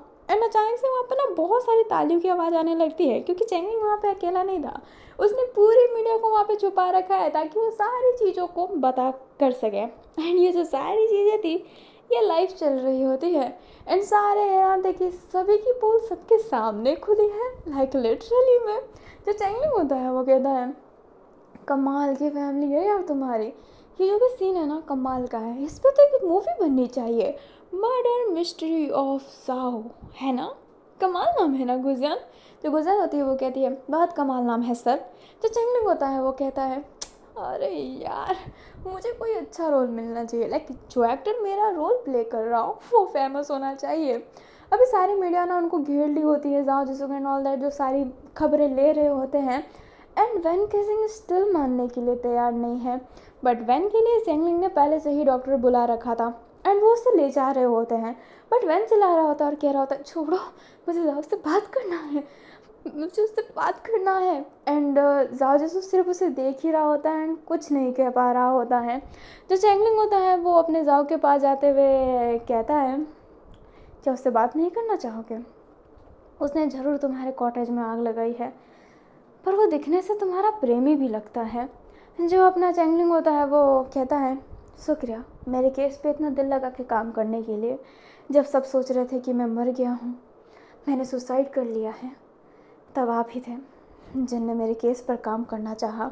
जो चैंगलिंग होता है वो कहता है, ईगो, मेरा ईगो बहुत हाई है ना, मुझे कोई कह दे कि ये वो नहीं है तो मैं साबित करके रहता हूँ कि ये वही है। वैसे आपकी फैमिली बहुत अजीब है और आपको भी अपनी आंखें खोल लेनी चाहिए और अपनी मदर को बोलो कि चीज़ें सीधी सादी करें। आपके ड्रामे की वजह से पूरी फैमिली घिसी पटी थी, इतनी सी चीज़ के लिए इतना ज़्यादा टाइम लग गया। चलो मुझे तो कुछ बात नहीं करना, मैं चलता हूँ। एंड ये कहते ही वो गुजन के साथ जाने लगता है क्योंकि अब पुलिस सबको पकड़ेगी एंड ऑल दैट। एंड जाओजिंग का था कि मुझे क्यों पकड़ रहे हो, मैंने तो कुछ नहीं किया। बट जो फई होता है वो बोलता है, मतलब वो कुछ नहीं बोल रहा होता है एंड कहता है मैंने भी तो कुछ भी नहीं किया है। जो चैंगलिंग होता है वो कहता है, लूसा की जान लेने वाले तुम ही हो, मेंटल ट्रॉमा तुमने ही दिया है, कैमरा लगा रखा था, पता है मुझे। जाओ जो गुड कोशिश, तुम्हें फिक्र करने की ज़रूरत नहीं है, कैमरा तो मेरे हर जगह लगाया था। तो वही जी, तुम तो नहीं बच सकते बच्चों। जो वही होता है वो हैरान था कि उससे भी पकड़ लिया जाएगा। एंड अब वही पकड़ा गया है तो जाजिंग की पोल भी वो खोल ही देता है। जो जाजिंग होता है वो कहता है, चुप कर कमीने। जो वही होता है वो कहता है, मैं क्यों अकेले जेल जाऊँ, तुम भी जाओ। जो अपना चैंगलिंग होता है वो कहता है, क्या फैमिली है, क्या फैमिली है। जो गुजर होती है वो कहती है, सर आपने बहुत अच्छा किया सब कुछ। जो अपना चैंगलिंग होता है वो कहता है, आई नो मैं अच्छा ही करता हूँ, आखिरकार मैं एक ऑफिसर जो हूँ, और वो भी एसीपी। एंड ये कहते ही वो स्माइल कर रहा होता है एंड गुजन को चेंगलिंग को स्माइल करते हुए देखकर उससे अच्छा लग रहा होता है जनरली कि चेंगलिंग स्माइल कर रहा है एंड उसके चेहरे पर बहुत प्यारी स्माइल भी थी। अभी ना जिसको जेल पहुंचाना था उसे पहुंचा दिया गया होता है, फोमोंग का कुछ नहीं किया जाता है एंड लॉन्गिन को भी सेफ रखा जाता है। बट जेल गए होते हैं जाओजिंग, अपनी वैनकेजिंग, फई और हमारे दो धोखेबाज बाई और साओ, वो भी जेल गए होते हैं। अभी ना मर्डर की कोशिश के लिए अपने बाई एंड साओ को भी जेल पहुंचाया जाता है एंड जाओजिंग को चीटिंग के लिए फई को किसी का हरास्ट, लाइक उसने गलत ही किया था, वो रेप ही था एंड वो लड़की मर भी गई उस ट्रॉमा की वजह से, इसलिए फई को भी लंबी खासी जेल मिल गई होती है। एंड वैन को अभी असालम भेजा गया था और वो स्पेशल असालम है जो ऐसे रेयर केसेस पे काम करती है, लाइक वैन की बीमारी को। एंड वैन को वहीं पर रहना पड़ेगा, वैन अब आज़ाद नहीं हो सकता है क्योंकि वो नॉर्मल इंसान के लिए ख़तरा है, क्योंकि वो स्टिल नहीं मान रहा कि साओ जिसू का खून उसने किया था। लाइक उसने खून तो नहीं किया है बट कॉटेज में आग लगाई है, बट अगर फोमोंग का ये प्लान नहीं होता उसको बचाने का तो वो मर जाता बहुत बुरी तरीके से। अभी ना मैं जाओ को दिखाया जाता है जो घर पर था एंड फोमोंग को ही देख रहा होता है। जो फोमोंग होती है वो कुछ नहीं कह रही होती है, ना ही जाओ कुछ कह रहा होता है। जो लॉन्गक्विन थे वो वहाँ पर नहीं थे क्योंकि वो एक बाप, मतलब माँ और बेटे के जो सीन में ना वो दखल नहीं देना चाहते थे। अभी जो अपना जाओ है वो अचानक से फूमोंग को गले लगा लेता है। फूमोंग हैरान थी बट वो जाओ को रिटर्न में हग करती हैं, दोनों ना बहुत इमोशनल होकर रोने लगते हैं। जाओ सॉरी बोल रहा होता है एंड फूमोंग भी वहाँ से सॉरी बोल रही होती है। जाओ कहता है, अगर मैं आपकी बात मान लेता तो ऐसा ना होता, ना हो गया था माँ। जो अपनी फूमोंग होती है वो कहती है, मैंने भी जो तुम्हारे साथ किया वो मुझे बहुत खेद है उस चीज़ का, पर अगर मैं ऐसा ना करती तो शायद तुम्हारा कभी आँख ना खुलता। देखा ना तुमने, वो सच कहने के लिए तैयार ही नहीं थे, तुम्हारी इज्जत उछाल रहे थे बट वो कुछ नहीं कह रहे थे, कुछ भी नहीं। मैंने जानबूझ के फई के फ़ोन से वो फ़ोटो ले लिया, लीक करवा दिया ताकि तुम्हें पता चल सके कि जब ये भी सच बाहर आएगा तो वो तुम्हें ही गलत बताएंगे। किसी को किसी को भी तुम्हारी फिक्र नहीं थी जाओ बेटा, किसी को भी नहीं। पर तुम्हें सबको पता नहीं ऐसे क्यों पसंद कर बैठे थे। अभी जो जाओ जिसो होता है वो कहता है मैं अंधा हो गया था माँ प्यार में। आई एम सॉरी माँ। जो अपनी फूमंग होती है वो अपने जाओ जिसो को हक किए हुई थी। अभी आपको पता चल गया होगा कि फ़ोटो किसने लीक करवाई थी। जो फूमंग है ना वो चैंगलिंग के आसपास की चीज़ों के बारे में पता करती ही थी कि चैंगलिंग क्या पता कर रहा है। एंड जब अपना चैंगलिंग जब जाओ जिसू मत सॉरी जाओ जिसू क्या फई से बात करवा रहा होता है ना, लाइक बात कर रहा होता है, एंड वहाँ पर गुजियान भी होती है, तो वहाँ पर फूमोंग के आदमी भी होते हैं जिसको ये पता चल जाता है। एंड उसने फई के फ़ोन को हैक करवा कर वो फ़ोटो निकलवा लिए होते हैं, एंड उसने ही वो फ़ोटो लीक किए होते हैं। एंड उस लीक के बाद जब साओ एंड बाई ने जब बात पलटा था तो फूमोंग को गुस्सा ही आ रहा था, बट वो चाहती थी कि जाओ जिसो को पता चले कि ये कितने घटिया लोग हैं। एंड जब फई ने जाओजिंग से कहकर ये सब निकलवाया था ना, तो फूमोंग को खुशी मिली थी, ताकि ये एक और फेस तो सामने आएगा ना, अब पब्लिक के सामने क्या बोलेंगे।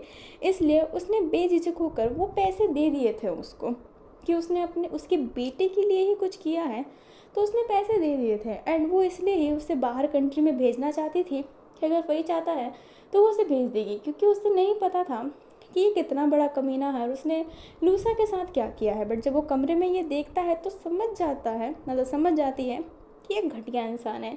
इसलिए गुस्सा भी हो गई थी और उसका मदद भी नहीं की। एंड उसने सोच लिया था अगली बार वो पैसे नहीं देगी, पर कुछ ना कुछ करके उसे जेल ज़रूर भिजवा देगी, क्योंकि फूमंग मास्टरमाइंड है, अकेले बच्चे को संभाली है, बहुत सारा स्ट्रगल की है, तो वो स्ट्रांग तो है ही।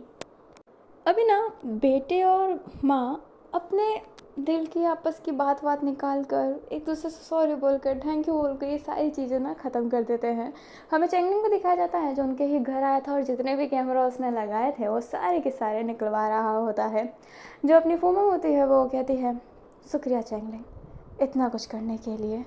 जो चैंगलिंग होता है वो कहता है 10 बार भी शुक्रिया बोल दीजिए, बट ये मेरा फ़र्ज़ है, बट आपको ऐसा नहीं करना चाहिए था। पता है कितने लोगों के साथ क्या हुआ, मुझे तो लगता है आपको भी सज़ा मिलनी चाहिए। जो फूमंग होती है वो स्माइल करते हुए कहती है मैं सारी सज़ा ले लूँगी। जो अपना चैंगलिंग होता है वो कहता है पर सज़ा देने वाला मैं थोड़ा हूँ, अगर होता तो मैं बहुत गंदी गंदी सज़ा देता।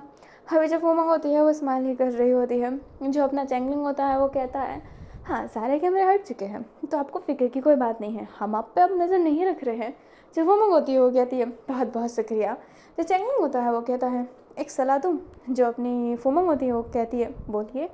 चैंगलिंग कहता है दिल की बातें ना बता दीजिए, जाओ जिसो अच्छा है वो आपके और लॉन्ग क्वीन के रिश्ते के बारे में समझ जाएंगे।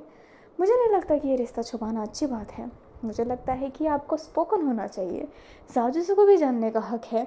फूमंग हैरानी से देख रही होती है एंड चैंगलिंग कहता है कैमरा लगा रखा है ना मैंने। जब आप अपने बारे में बता रहे थे उसके बाद रामकिन ने आपको गले लगाया था, मैंने देखा, ज़्यादा नहीं देखा। जो अपनी फूमंग होती है वो स्माइल करते हुए कहती है मुझे नहीं लगता कि मैं बता पाऊँगी। जो चैंगलिंग होता है वो कहता है ट्रस्ट में कोशिश कीजिए, जाओ जिसो सच्ची में एक नेक इंसान है। मुझे जेलसी होती है कि कोई इतना अच्छा कैसे हो सकता है, पर क्या कर सकते हैं। जो अपनी फूमंग होती है वो फेस नीचे की हुई थी। जो चैंगलिंग होता है वो कहता है ठीक है मैं चलता हूँ। एंड ये कहते ही चैंगलिंग जाने लगता है। जो अपना वैन हो सॉरी जाओ होता है वो चैंगलिंग से टकराता है एंड चैंगलिंग कहता है ओ सॉरी। जो जाजिसो होता है वो कहता है कोई बात नहीं। जो चैंगलिंग होता है वो कहता है बड़े अच्छे लग रहे हैं अब। जो अपना जाजिसो होता है वो कहता है सब सही हो गया है ना। चैंगलिंग कहता है हाँ सब सही हो गया है। एंड ये कहते ही वो वहाँ से जाने लगता है। जाओ जिसको चैंगलिंग को कहता है शुक्रिया। जो चैंगलिंग होता है वो कहता है मैं इतना महान नहीं हूँ, इतनी शुक्रिया बोलने की कोई ज़रूरत नहीं है। एंड ये कहते ही चैंगलिंग तो चला जाता है। जो अपना जाओजिसु था फिर बाद में ना वो वैन केजिंग के कमरे में जाता है और वैन केजिंग को देख रहा होता है। उसकी गोलियाँ उसके वो बुक्स जो वो रीड करता था एंड ऑल दैट सब वो देखने लगता है। एंड उसने जो जाओजिसु के लिए बुक्स बना रखे थे वो भी उसे देख रहा होता है। एंड वो ना बहुत सारी चीज़ें अपने दिमाग में ही सोच रहा होता है। उधर हमें वैन को दिखाया जाता है जिसकी इलाज चल रही होती है एंड उसे शॉक ट्रीटमेंट दिया जा रहा था, क्योंकि वो सच्ची में बहुत ज़्यादा बौखला गया था एंड बहुत गुस्सा करता था और वो चीज़ें पटक भी रहा होता है और उसकी हालत बस से बदतर होती जा रही थी अच्छे होने से ज़्यादा। अभी हमें ना चैंगलिंग को दिखाया जाता है जिससे एक बहुत बड़ी ऑफिस दे दी होती है एंड उससे खुद की टीम बनाने को अलाउ कर दिया गया होता है कि वो चाहे तो किसी भी मेंबर को सिलेक्ट कर सकता है, उसकी टीम में उसका ट्रांसफ़र कर दिया जाएगा। जो चैंगलिंग होता है उसकी बहुत इज्जत हो रही है, उसकी बहुत वाहवाही हो रही होती है, हर जगह वही चल रहा होता है क्योंकि जाओ जिसू का केस संभाला है उसने। जाओ जिसू जो इतना बड़ा एक्टर है, इतनी मतलब, और ये केस भी कैसी यूनिक सी थी उसकी, इतना यूनिक होने के बाद भी उसने वो केस संभाल लिया, तो उसकी वाहवाही तो हो ही रही थी। एंड उसको बहुत बड़ी टीम बनाने की परमिशन भी मिल गई होती है। उसका सीनियर उसे देख कर जल रहा होता है क्योंकि उसके लिए पार्टी भी थ्रो की गई थी एंड गुजियन भी उस पार्टी में थी। एंड चैंगलिंग इक्वली गुजियन को भी उतना ही बोल रहा होता है कि मैंने जितना किया उतना गुजियन ने भी किया, अगर गुजियन ना होती तो शायद मैं इस केस को थोड़ा लेट सॉल्व कर पाता, बट मैं सॉल्व ज़रूर कर लेता। एंड गुजियन भी खुश थी अपने चैंगलिंग को खुश देखकर, और वो भी बहुत ज़्यादा खुश थी। दोनों ही हंस खेल के पार्टी एंजॉय कर रहे थे जो उनके लिए थ्रो किया गया था। अभी नाइट का सीन था, चैंगलिंग टेरेस पे बैठा हुआ था एंड गुजियन उसके पास आते हुए कहती है, अब तो आप मुझे टीम में नहीं लेंगे ना सर, क्योंकि आप तो मुझे मजबूरी में ले रहे थे क्योंकि आपके पास कोई मेंबर नहीं था और मुझे आपको थोप दिया गया था। अब तो आप टीम बना सकते हैं, तो आप तो कोई और मेंबर लेंगे ना सर। जो चैंगलिंग होता है वो कहता है, इतने मुश्किल से मैं तुम्हें थोड़ा नॉर्मल बोलना सिखाया हूँ, ऐसे कैसे जाने दूंगा? नहीं, मैं तुम्हें टीम से नहीं जाने दे सकता, तुम्हें तो बस मुझे ही बर्दाश्त करना पड़ेगा। गुजन हैरान थी क्योंकि चैंगलिंग उसे निकाल नहीं रहा है। जो अपनी गुजन होती है वो कहती है, मैं और भी अच्छे से बोलने की कोशिश करूँगी सर। जो चैंगलिंग होता है वो कहता है, ये भी ठीक है, वैसे क्या कहती हो, कल पार्टी में चले? जो गुजन होती है वो कहती है, क्या सर?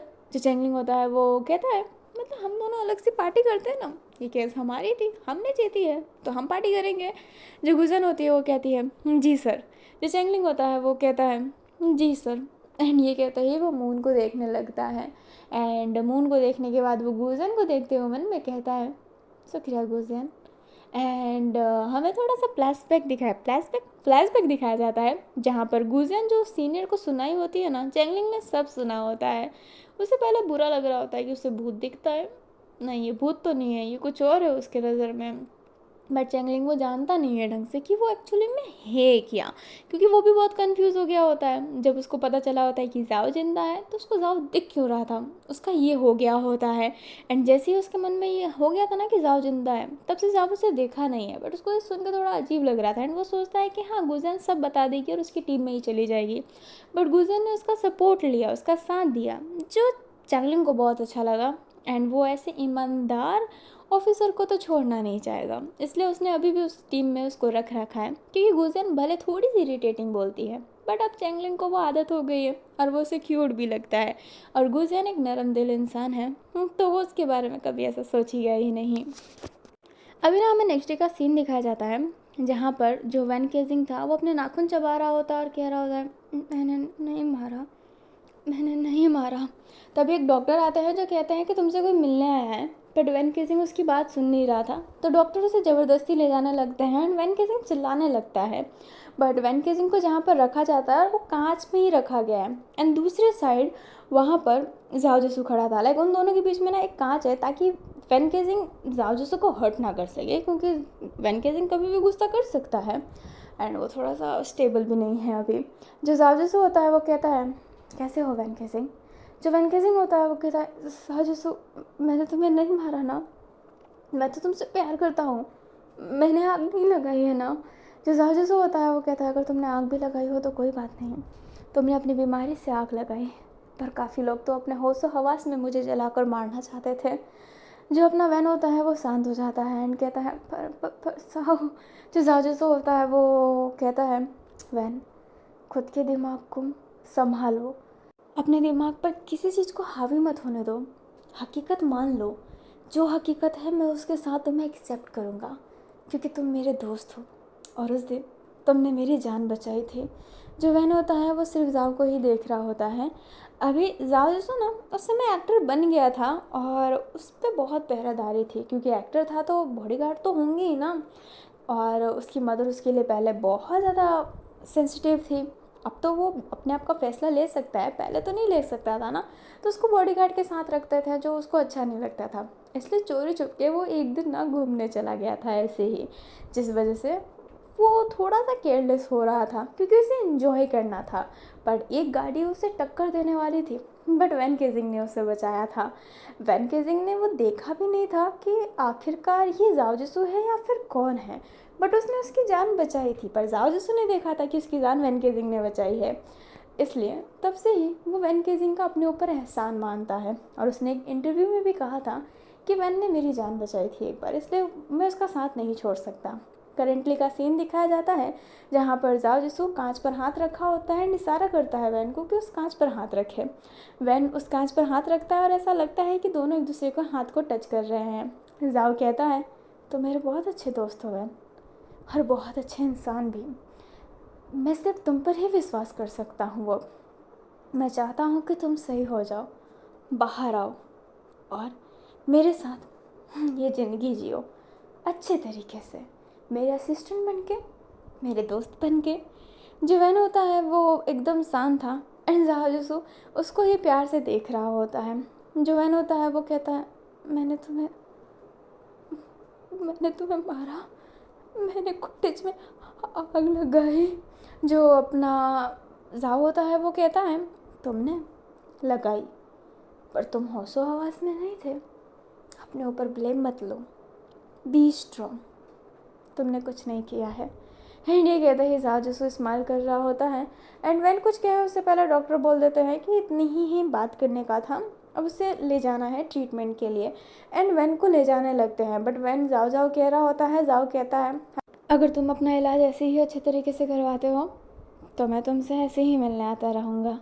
एंड वैन केसिंग फिर कुछ ना बोलते हुए उसको घसीट के ले जा रहे होते हैं एंड वो जा रहा होता है, बट उसकी आंखों में आंसू है एंड वो सिर्फ जाओ जिसू को देख रहा है। पर जाओ जिसू के चेहरे पर एक प्यारी सी मुस्कान है। जाओ जिसू जब घर पे जाकर बैठता है फिर बाद में परी को अपने हाथ में लेता है एंड बहुत प्यारा सा स्माइल कर रहा होता है। तभी जो परी होती है जाओ जिसू का हाथ पकड़ते हुए कहती है, पापा। जब ना जाओ जिसू हैरान था कि परी ने उसके बच्ची ने उसे पापा बोला। एंड जाओ कह रहा होता है कि परी तुमने मुझे क्या बोला। एंड जो बच्ची होती है वो कहती है, पापा। अभी जो जाओ जैसे होता है उसकी आंखों से आंसू आने लगता है, वो फुमंग फुमंग चिल्लाने लगता है। जो फुमंग होती है वो कहती है, हाँ जाओ जैसू बेटा। जो जाओ जैसू होता है वो कहता है, देखो देखो देखो परी ने क्या बोला, परी ने क्या बोला, परी परी फिर से बोलो। जो परी होती है वो कुछ बोल नहीं रही होती है, जाओ जैसू उदास हो जाता है। बट जो परी होती है फिर कहती है, पापा। एंड जाओ जिसको को इतना सुकून मिलता है, उसको इतना अच्छा लग रहा होता है कि उसकी बच्ची ने उसे पापा बोला। एंड उसके यहाँ आंखों से आंसू आ रहे होते हैं। जो अपनी मम्मा होती है वो कहती है, मुझे खुशी मिली, ये खुशी मैं भी जानती हूँ जाओ। जब तुमने मुझे मम्मी कहा था मेरा तो दिल वार्म हो गया था। जो जाजू से होता है वो कहता है, और मेरा भी, मेरी परी। एंड ये कहते ही उसे बहुत प्यार से हग किया हुआ था। जो अपनी फोमंग होती है वो जाओ जिसू को ही देख रही होती है और स्माइल कर रही होती है, अपनी मुट्ठी को कसते हुए कहती है, जाओ जिसू मुझे तुमसे कुछ कहना है। जाओ जिसू स्माइल करते हुए कहता है, बोलिए ना माँ। अभी कहानी ना हमें पूरे 2 साल बाद पर दिखाई जाती है, लाइक 2 साल बाद का सीन दिखाया जाता है जहाँ पर एक बहुत बड़ा सा फंक्शन रखा गया था, यानी स्टारों का फंक्शन था। सारे रेड कारपेट पे आ रहे होते हैं, मैं इतना अटक क्यों रही हूँ, रेड कारपेट पे आ रहे होते हैं। एंड वहीं पर अपना जाओ जिसू भी आया होता है क्योंकि उससे अवार्ड के लिए नॉमिनेट किया गया था। जो जाओ जिसू होता है वो उससे अपनी बच्ची को लेकर आया था एंड मीडिया वाले उससे भी पूछ रहे होते हैं कि आप अपने पापा के बारे में कुछ कहना चाहेंगे। और परी तो बोलने लग गई है ना, हल्का हल्का, मतलब हल्का नहीं, अच्छा खासा, बट वो फिर भी थोड़ी सी तोतली तो है ही। जो परी होती है वो कहती है, my father is one of the best actor in the world and my father is so handsome. Zhao Zhisu is the most handsome person in the universe. अभी सारे के सारे देखने लगते हैं, जाओ जिसू स्माइल कर रहा होता है और कहता है, मैं यूनिवर्स में सबसे अच्छा हूँ। जो परी होती है वो कहती है, yes father, you're very famous and you're very popular and everyone is love you. And सारे परी को देखकर बहुत प्यार कर रहे होते हैं एंड सब कामना कर रहे होते हैं कि परी भी ज़रूर इंडस्ट्री में आए। पर जाओ जिसू कहता है कि परी जो चाहेगी उसको वो बनाएगा, कोई प्रेशर नहीं है इंडस्ट्री में आने का। एंड जाओ जिसू फिर चला गया होता है अपना अवार्ड लेने के लिए। लाइक वहाँ पे जो शो होता है वहाँ पे बैठ गया होता है परी के साथ ही। एंड फिर जाओ जिसू को अवार्ड भी मिलता है बेस्ट एक्टर का, तो वो अपना अवार्ड भी परी के साथ ही लेने जाता है। एंड उस समय का बेस्ट फिल्म अवार्ड मिलता है मर्डर मिस्ट्री जाओ को। हाँ, यस, उनकी जो लाइफ थी ना उस पर मूवी बना दी गई थी। एंड जाओ जिसू नहीं चाहता था, बट फुमंग ने बोला था कि बनाने दो।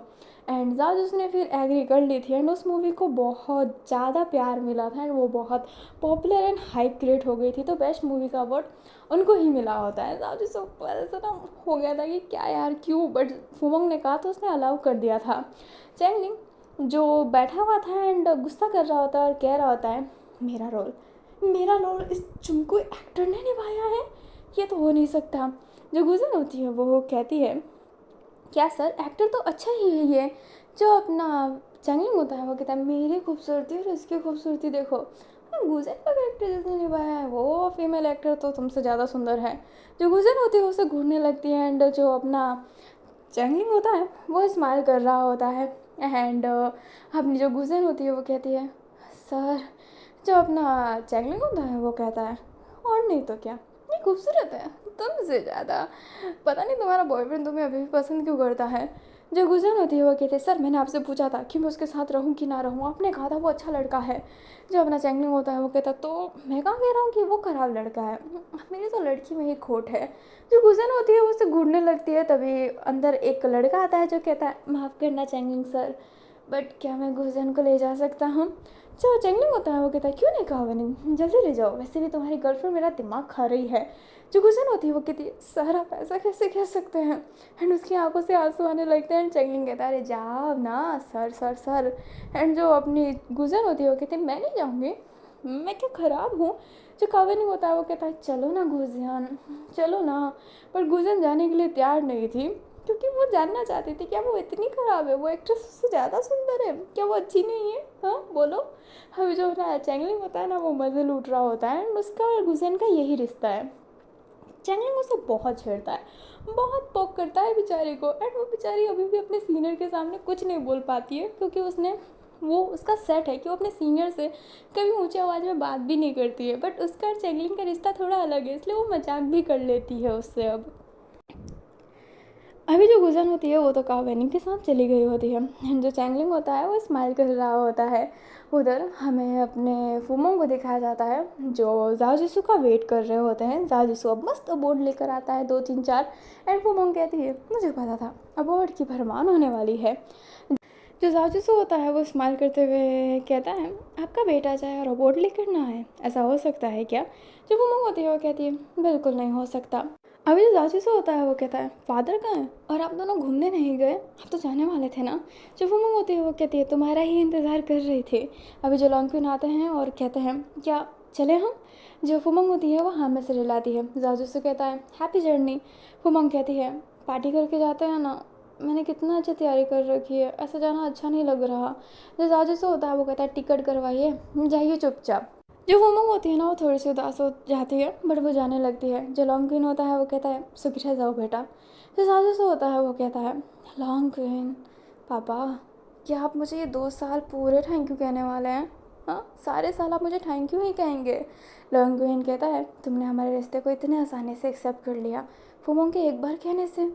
जो अपना जाओ होता है वो कहता है मैं एक्सेप्ट करने वाला होता कौन हूँ, माँ ने पूरी ज़िंदगी मेरे पे निछावर कर दी, मैं उनकी ज़िंदगी नहीं खा सकता। जब अपना लॉन्गक्विन होता है वो स्माइल करता है जाओ जिसू भी स्माइल कर रहा होता है। फुमंग जो जाओ जिसू से कहने वाली थी ना वो लॉन्गक्विन का रिश्ता ही बताना चाहती थी। जाओ जिसू ने एक्सेप्ट कर लिया होता है क्योंकि वो छोटे सोच का नहीं है, वो बहुत ज़्यादा मानता है अपनी मदर को और वो जानता है कि उसकी मदर ने उसकी वजह से एक्टिंग तो सेक्रीफाइस कर ही दी, पूरा सब कुछ सेक्रीफाइस कर दिया, तो वो प्यार थोड़ा ना सेक्रीफाइस होने देगा, इसलिए उसने एक्सेप्ट कर लिया होता है। हमें दिखाया जाता है परी जो बैठी हुई थी एंड जाओ जिसू भी बैठा हुआ था। एंड वहाँ पर वैन केजिंग आता है और कहता है सॉरी सर माफ़ कीजिएगा, मैं डेट फाइनल कर रहा था सब चीज़ों का। जो जाओ जिसू होता है वो कहता है कब से वेट कर रहा था, पार्टी करनी है। जो वैन होता है वो कहता है जी सर। एंड ये कहते ही वो बैठ जाता है। जो अपनी परी होती है वो कहती है वैन अंकल इतने हाँप क्यों रहे हैं आप। जो वैन होता है वो कहता है वो परी मैंने थोड़ा भाग भाग के है ना इसलिए। जो परी होती है वो कहती है भागा मत कीजिए, आराम से चला कीजिए, समझ गए। जो अपना जाओ जिसू होता है वो कहता है समझ गए वैन। जो वैन होता है वो कहता है जी सर। जी परी, जो परी होती है वो कहती है एंड ये कहते ही वो ऐसे ही बैठी हुई थी। जो अपना वैन एंड जाओ होते हैं वो एक दूसरे को देखकर स्माइल करते हैं। जाओ जिसू ने वैन को अपने असिस्टेंट के रूप में रख लिया है और वैन को सज़ा नहीं मिली क्योंकि वैन उस समय स्टेबल नहीं था। एंड जाओ जिसू ने भी अपील की थी कि सज़ा ना मिले और वो डॉक्टर के पास अच्छा खासा साल रहा है एंड डॉक्टर ने उसे अप्रूव भी दे दिया है वहाँ से जाने का, बट उसकी मेडिसिन चालू रहेगी और उसकी मेडिसिन की जिम्मेदारी अपने जाओ जिसू ही निभा रहा है। एंड जाओ जिसू अब वैन को अपने असिस्टेंट के रूप में रख रहा है और वो अब उस बिल्डिंग में नहीं रहते हैं, वो उसी स्टार शेप के घर में रहते हैं जहाँ पर आग लग गया था। घर को रिमूव कर दिया गया है एंड वो जो बिल्डिंग थी उसने कब की बेच दी है। वो उस मनुष्य बिल्डिंग में रहना ही नहीं चाहता। अभी ना ये लोग खाना वाना खाकर आराम से अपनी अपनी जगह पे चले गए होते हैं। परी को जाओ ने सुला दिया होता है एंड वो अपने कॉटेज के बाहर ही देख रहा होता है तो देखता है कि वैन केजिंग भी वहीं पर खड़ा है। जो जाओ होता है वो कहता है वैन केजिंग। जो वैन होता है वो कहता है आप सोए नहीं।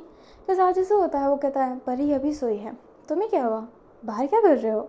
जो वैन होता है वो कहता है कुछ नहीं सर। जो जाओ होता है वो कहता है अंदर आ जाओ सर्दी लग जाएगी एंड वैन अंदर आ जाता है। जाजिसू वैन को कॉफ़ी देते हुए कहता है अब बताओ क्या हुआ है। वैन कहता है मैंने आपके साथ जो किया। जाजिसू उसके लिप पर हाथ रखते हुए कहता है अनजाने में। हाँ तुम गुस्से में थे, तुमने मुझे बचाया नहीं, तुम चाहते थे कि मैं मर जाऊँ और ये तुम्हारा गुस्सा ही था। पर जो समय बीत गया वो बीत गया। तुम उन लोगों से अच्छे हो जिसने मुझे प्यार के नाम पर धोखा दिया। जो अपना वैन होता है वो कहता है पर मैं खुद को माफ़ ही नहीं कर पाता सर। मैं चाहता था कि मुझे सज़ा मिले पर आपने मुझे सज़ा भी लेने नहीं दिया। जो जाजिसू होता है वो कहता है जो हो गया वो रहने दो। जो वैन होता है वो अपना फेस नीचे किया हुआ था एंड जाजिसू जो वैन के पास आता है एंड उसके जो शरीर पे ना कंबल उड़ा देता है जिस वजह से वो दोनों बहुत करीब हो गए होते हैं। वैन धीरे धीरे जाओ के लिप्स के क्लोज जा रहा होता है एंड जाजिसू थोड़ा सा तो स्टक था बट वो थोड़ा पीछे हो जाता है। वैन फेस नीचे करते हुए कहता है माफ़ करिएगा, आप मेरे फीलिंग के बारे में जानते हैं, मैं खुद को कंट्रोल नहीं कर पाया, मैं ये कोशिश करूँगा। जो अपना जाओ होता है वो कहता है मैं जानता हूँ कि तुम मेरे से बहुत प्यार करते हो वैन, तुम मुझे कब से प्यार करते हो मैं जानता नहीं, पर मैं अभी इस काबिल नहीं हूँ कि मैं ये कर पाऊँ, बिल्कुल भी। जो वैन होता है वो कहता है मैं आपका इंतज़ार करूँगा। जो जाजिसू होता है वो कहता है मैं नहीं चाहता कि तुम मेरा इंतज़ार करो, मुझे नहीं लगता कि मैं किसी को फिर से अपने लाइफ में आने दूँगा। जो वैन होता है वो कहता है आप मुझे नहीं रोक सकते आपका इंतज़ार करने के लिए, मैं ये जुनून के रूप में नहीं कह रहा हूँ, एक सच्चे प्यार के रूप में कह रहा हूँ। मैं आपके साथ ऐसे ही रहना चाहता हूँ, दायरे क्रॉस नहीं करना चाहता, पर मेरा दिल का जो प्यार है मैं उसे मिटा भी नहीं सकता सर। जो जाजिसू होता है वो एकदम शांत है एंड कहता है मैं चाहता हूँ कि तुम अपनी लाइफ जियो। वैन कहता है मैं जी रहा हूँ आपके साथ, शुक्रिया मुझे एक और लाइफ देने के लिए। मैं मूर्ख था जो सोच बैठा कि मैं आपको बचा सकता हूँ, पर एक्चुअली में तो आपने मुझे बचाया है, थैंक यू सर। जो जाजिसू होता है वो कहता है मुझे अपना भी मानते हो और थैंक यू भी कह रहे हो। जो वैन होता है वो कहता है आदत है। जाजिसू कहता है छुड़ा लो आदत एंड ये कहते हुए उसके सर पे मारते हुए कहता है गुड नाइट। जो वैन होता है वो कहता है गुड नाइट सर। जो जाजिसू होता है वो जाने लगता है बट सडनली अपने कदम रोकता है, वैन के पास जाकर उसे हग करते हुए कहता है गुड नाइट वैन। जो वैन होता है वो कहता है गुड नाइट सर। जो अपना जाजिसू होता है फिर जाने लगता है और कहता है तो मेरी मीटिंग सारी फाइनल है ना। जो अपना वैन होता है वो कहता है जी सर। जो जाजिसू होता है वो कहता है सो जाओ कल बहुत काम है। जो वैन होता है वो कहता है एकदम सर।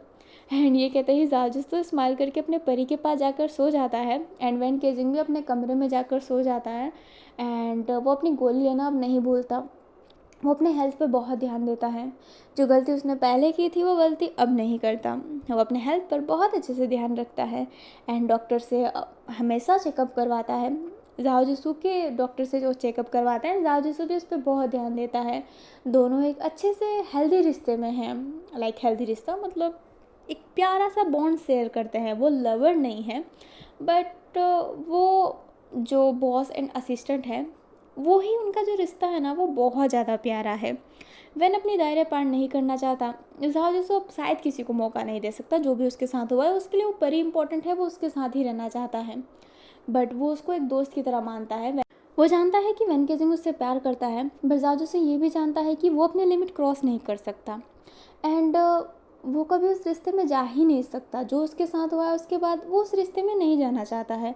वो अपनी परी के साथ खुश रहना चाहता है, बट वो वैन से दोस्ती निभाना चाहता है। वैन केजिंग भी जानता है कि ज़ाओ जैसो मे भी अब किसी और के साथ ना हो पाए, बट जो भी है उसके साथ वो ठीक है। ज़ाओ जैसो ने उसको एक मौका दिया, यही काफ़ी है। ज़ाओ जैसो जो दूसरों के लिए थ्रेट है, घबराते हैं सब, बट वो उसके साथ रहने के लिए तैयार है, उसको असिस्टेंट बनाने के लिए तैयार है, तो यही बहुत बड़ी बात है।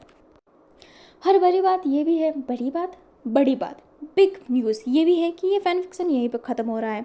मैं जानती हूँ इसकी एंडिंग काफ़ी लोगों को अच्छी नहीं लगी होगी, सब सोच रहे होंगे कि बहुत सारी चीज़ें होंगी, बट ये कहानी एक वन शॉट होने वाली थी, जैसे मैं वन शॉट में प्रेजेंट करने वाली थी, बट वन शॉट की जगह मैंने इसे अलग अलग पार्ट में प्रेजेंट कर दिया। तो बहुत जल्दी सारी चीज़ें ख़त्म हुई हैं, आई नो, बट ये ऐसी ही होने वाली थी। अगर आप डिसअपॉइंट हुए हो तो माफ़ कीजिएगा, बट शुक्रिया मेरी प्यारी फ्रेंड, मेरी प्यारी कछुआ, और हमारी यूट्यूब की भाई और मेरी भी भाई। तो थैंक यू सो मच मेरी कहानी को सुनने के लिए, मुझे रिव्यू देने के लिए। आप भी डिसअपॉइंट हुए होंगे, ये मुझे हमेशा रिव्यू देती थी, ये बंदी एफएफ नहीं सुनती। ये हमारे ग्रुप की ना, मतलब ये हमारी कछुआ है, बहुत स्लो है, ये कहानी सुनती ही नहीं है, बट इसने मर्डर मिस्ट्री जाओ जो सुना है, एंड इसने मुझे रिव्यू दिया, मेरे से बातें की, बहुत सारी थ्योरी बनाई, तो मुझे वो बहुत अच्छा लगता है कि कोई सुन रहा है, रिव्यू दे रहा है, रेगुलर रिव्यू दे रहा है, मेरे लिए स्टोरी डाल रहा है, मुझे अच्छा लगता है। और इन जैसी मोहतरमा जो कहानी सुनते ही नहीं है। गॉड चाइल्ड कितना पुराना है गाइस, इनने गॉड चाइल्ड नहीं सुना, इनको शुगर डैडी का सीज़न 3 चाहिए बट इन्होंने शुगर डैडी सीज़न 2 नहीं सुना। ये बहुत स्लो है, बट इनने मेरी ये एफ सुनी, I am glad, thank you so much. मैंने इनको कहा था कि यार प्लीज़ हाई स्कूल सुनना, इनने हाई स्कूल नहीं सुना, मेरी हाई स्कूल ख़त्म हो गई, बट इनने इतना ज़्यादा नहीं सुना, बट इनने ये सुना, thank you so much. I hope आपको ये कहानी अच्छी लगी हो, एंड आई होप आप लोगों को भी ये कहानी अच्छी लगी हो। डिसअपॉइंट हुए हो तो माफ़ करना, बट मैंने इस कहानी को ऐसे ही डिज़ाइन किया था, सब कुछ इतना ही शॉर्ट था, सब चीज़ों को ऐसे ना थोड़ी सी मुड़ी हुई थी, बट थोड़ी सी शॉर्टेज भी थी, मतलब शॉर्टेज मैं क्या बोल रही हूँ। चलिए मैं बता देती हूँ कि आखिरकार चैंगलिंग का ये क्या था। चैंगलिंग को एक्चुअली में घोष नहीं दिखते थे, आप समझ गए होंगे कि ज़ाओ जैसो जिंदा था और वो फिर भी दिख रहा था, तो उसे घोष तो नहीं दिखता है, बट चैंगलिंग को उसकी ही मन की बातें दिखती है। चैंगलिंग जो जानता है वो वही कहता है। चैंगलिंग ने ज़ाओ जैसो के बहुत इंटरव्यू देखे, और उस एक इंटरव्यू में उसने कहा था कि वो जब टेंशन होता है तो वो लाइटर को ऑन ऑफ करता है, एंड इसलिए ही वो जब सोफे पे बैठा था तो वो ऑन ऑफ कर रहा था। मैंने आपको बताया था कि चैंगलिंग ब्लॉग देख रहा है, तो उसी ब्लॉग में उसने वो सारी चीज़ें देखी थी कि अपने ज़ाओ जैसो की क्या रूटीन है। ज़ाओ जैसो ने कहा था कि जब भी उसके कॉटेज के बाहर कुछ आया होता है तो वो उठाकर टेबल पे रखता है जहाँ पर उसकी और उसकी मदर की फ़ोटो है, इसलिए उसने वो किया था। तो चैंगलिंग ने जो कुछ भी ज़ाओ से बात की है ना, वो उसके दिमाग की ही बात है, एंड जहाँ चैंगलिंग के दिमाग के पास आंसर नहीं होता था तो ज़ाओ जैसो भी आंसर नहीं देता था। तो वो ज़ाओ जैसो का कोई रूप नहीं था, वो चैंगलिंग का ही एक अलग रूप था जो उसे ज़ाओ जैसो के रूप में समझा रहा था, बट वो उसके दिमाग में पहले से ही था। वो ज़ाओ जैसो जो बोलता, जो चैंगलिंग को पहले से ही पता था, तो ये सिर्फ उसकी इमेजिनेशन थी। जैसे कि यू आर माई एनिमल में जो अपना उसी फील कर रहा था, वो जिंग युआन को देख रहा था, जिंग युआन से बात कर रहा था, ये वही सिस्टम है। एंड ये सिर्फ उस पहली बार नहीं हुआ है। ज़ाओ मतलब चैंगलिंग जिसका केस लेता है उसके बारे में बहुत रिसर्च करता है, उसके दिमाग में ही वो बस जाता है, इसलिए वो उसको दिखने लगता है। एंड जो चैंगलिंग जानता है वो ही बताता है, कुछ एक्स्ट्रा नहीं होता। एंड चैंगलिंग बहुत डीप सर्च करता है, एंड उसे लगता नहीं है कि उसने डीप सर्च किया है, उसके दिमाग से वो निकल ही जाता है, बट दिमाग के एक कोने में वो रहता है। तो जब वो छवि बनती है तो वही दिमाग का वो कोना उसको सारी इन्फॉर्मेशन दे रहा होता है, जो उसको पहले से ही पता था, बट उसे लगता है कि ये मरा हुआ पर्सन उसे इन्फॉर्मेशन दे रहा है, वो उसे मिलने आया है, और वो उसे सब सच बताना चाहता है, इसलिए उसने फर्स्ट पार्ट में बोला था कि आ गए तुम। तो आई होप आप ये भी समझ गए हो, नहीं समझे हो तो मैं आपको कमेंट में बता देती हूँ, और मैं बहुत अटकी हूँ तो मुझे माफ़ कीजिएगा और अपना दिल साफ़ कीजिएगा। और फाइनली मैंने अक्टूबर में high school and murder mysteries out दोनों ही ख़त्म कर दिया। हाँ हाँ हाँ, हम मिलेंगे आ लाइफ में, आ लाइफ में ही मिलेंगे। शुगर डैडी सीज़न 3 लाना था बट नहीं, हम आ लाइफ में मिलेंगे। तो हम मिलते हैं आ लाइफ में, हर लाइफ मेरी लाइफ ख़राब कर देती है। पता नहीं वो एक ऐसी एफएफ है जिसके बारे में मैं सोचती हूँ तो मेरी ब्रीदिंग बढ़ने लगती है। मुझे वो एफएफ नहीं लाने का मन होता कसम से, बट लाना पड़ेगा अगर मैंने बोला है तो। मैंने इसको पहले भी लाया था और ड्रॉप कर दिया था, बट मैं इसे इस बार कंटिन्यू करने वाली हूँ। हाँ, ये मेरे लिए एक श्राप जैसा है जो मेरा पीछा नहीं छोड़ रहा। आपने एफएफ को ये श्राप बोल रही हूँ, बट मैं क्या करूँ, मैं ऐसी ही हूँ। तो मुझे माफ़ कीजिएगा, अपना दिल साफ़ कीजिएगा। अगर डिसअपॉइंट हुए हो तो फिर भी माफ़ कीजिएगा, अगर डिसअपॉइंट नहीं हुए हो तो मुझे बहुत सारा प्यार कीजिएगा। तो हम अलविदा लेते हैं, हम मिलेंगे वेंसू एफएफ के किसी और एफएफ में, लाइक किसी और न्यू वेंसू एफएफ में। तब तक के लिए bye bye, take care, thanks for watching, जय वेंसू।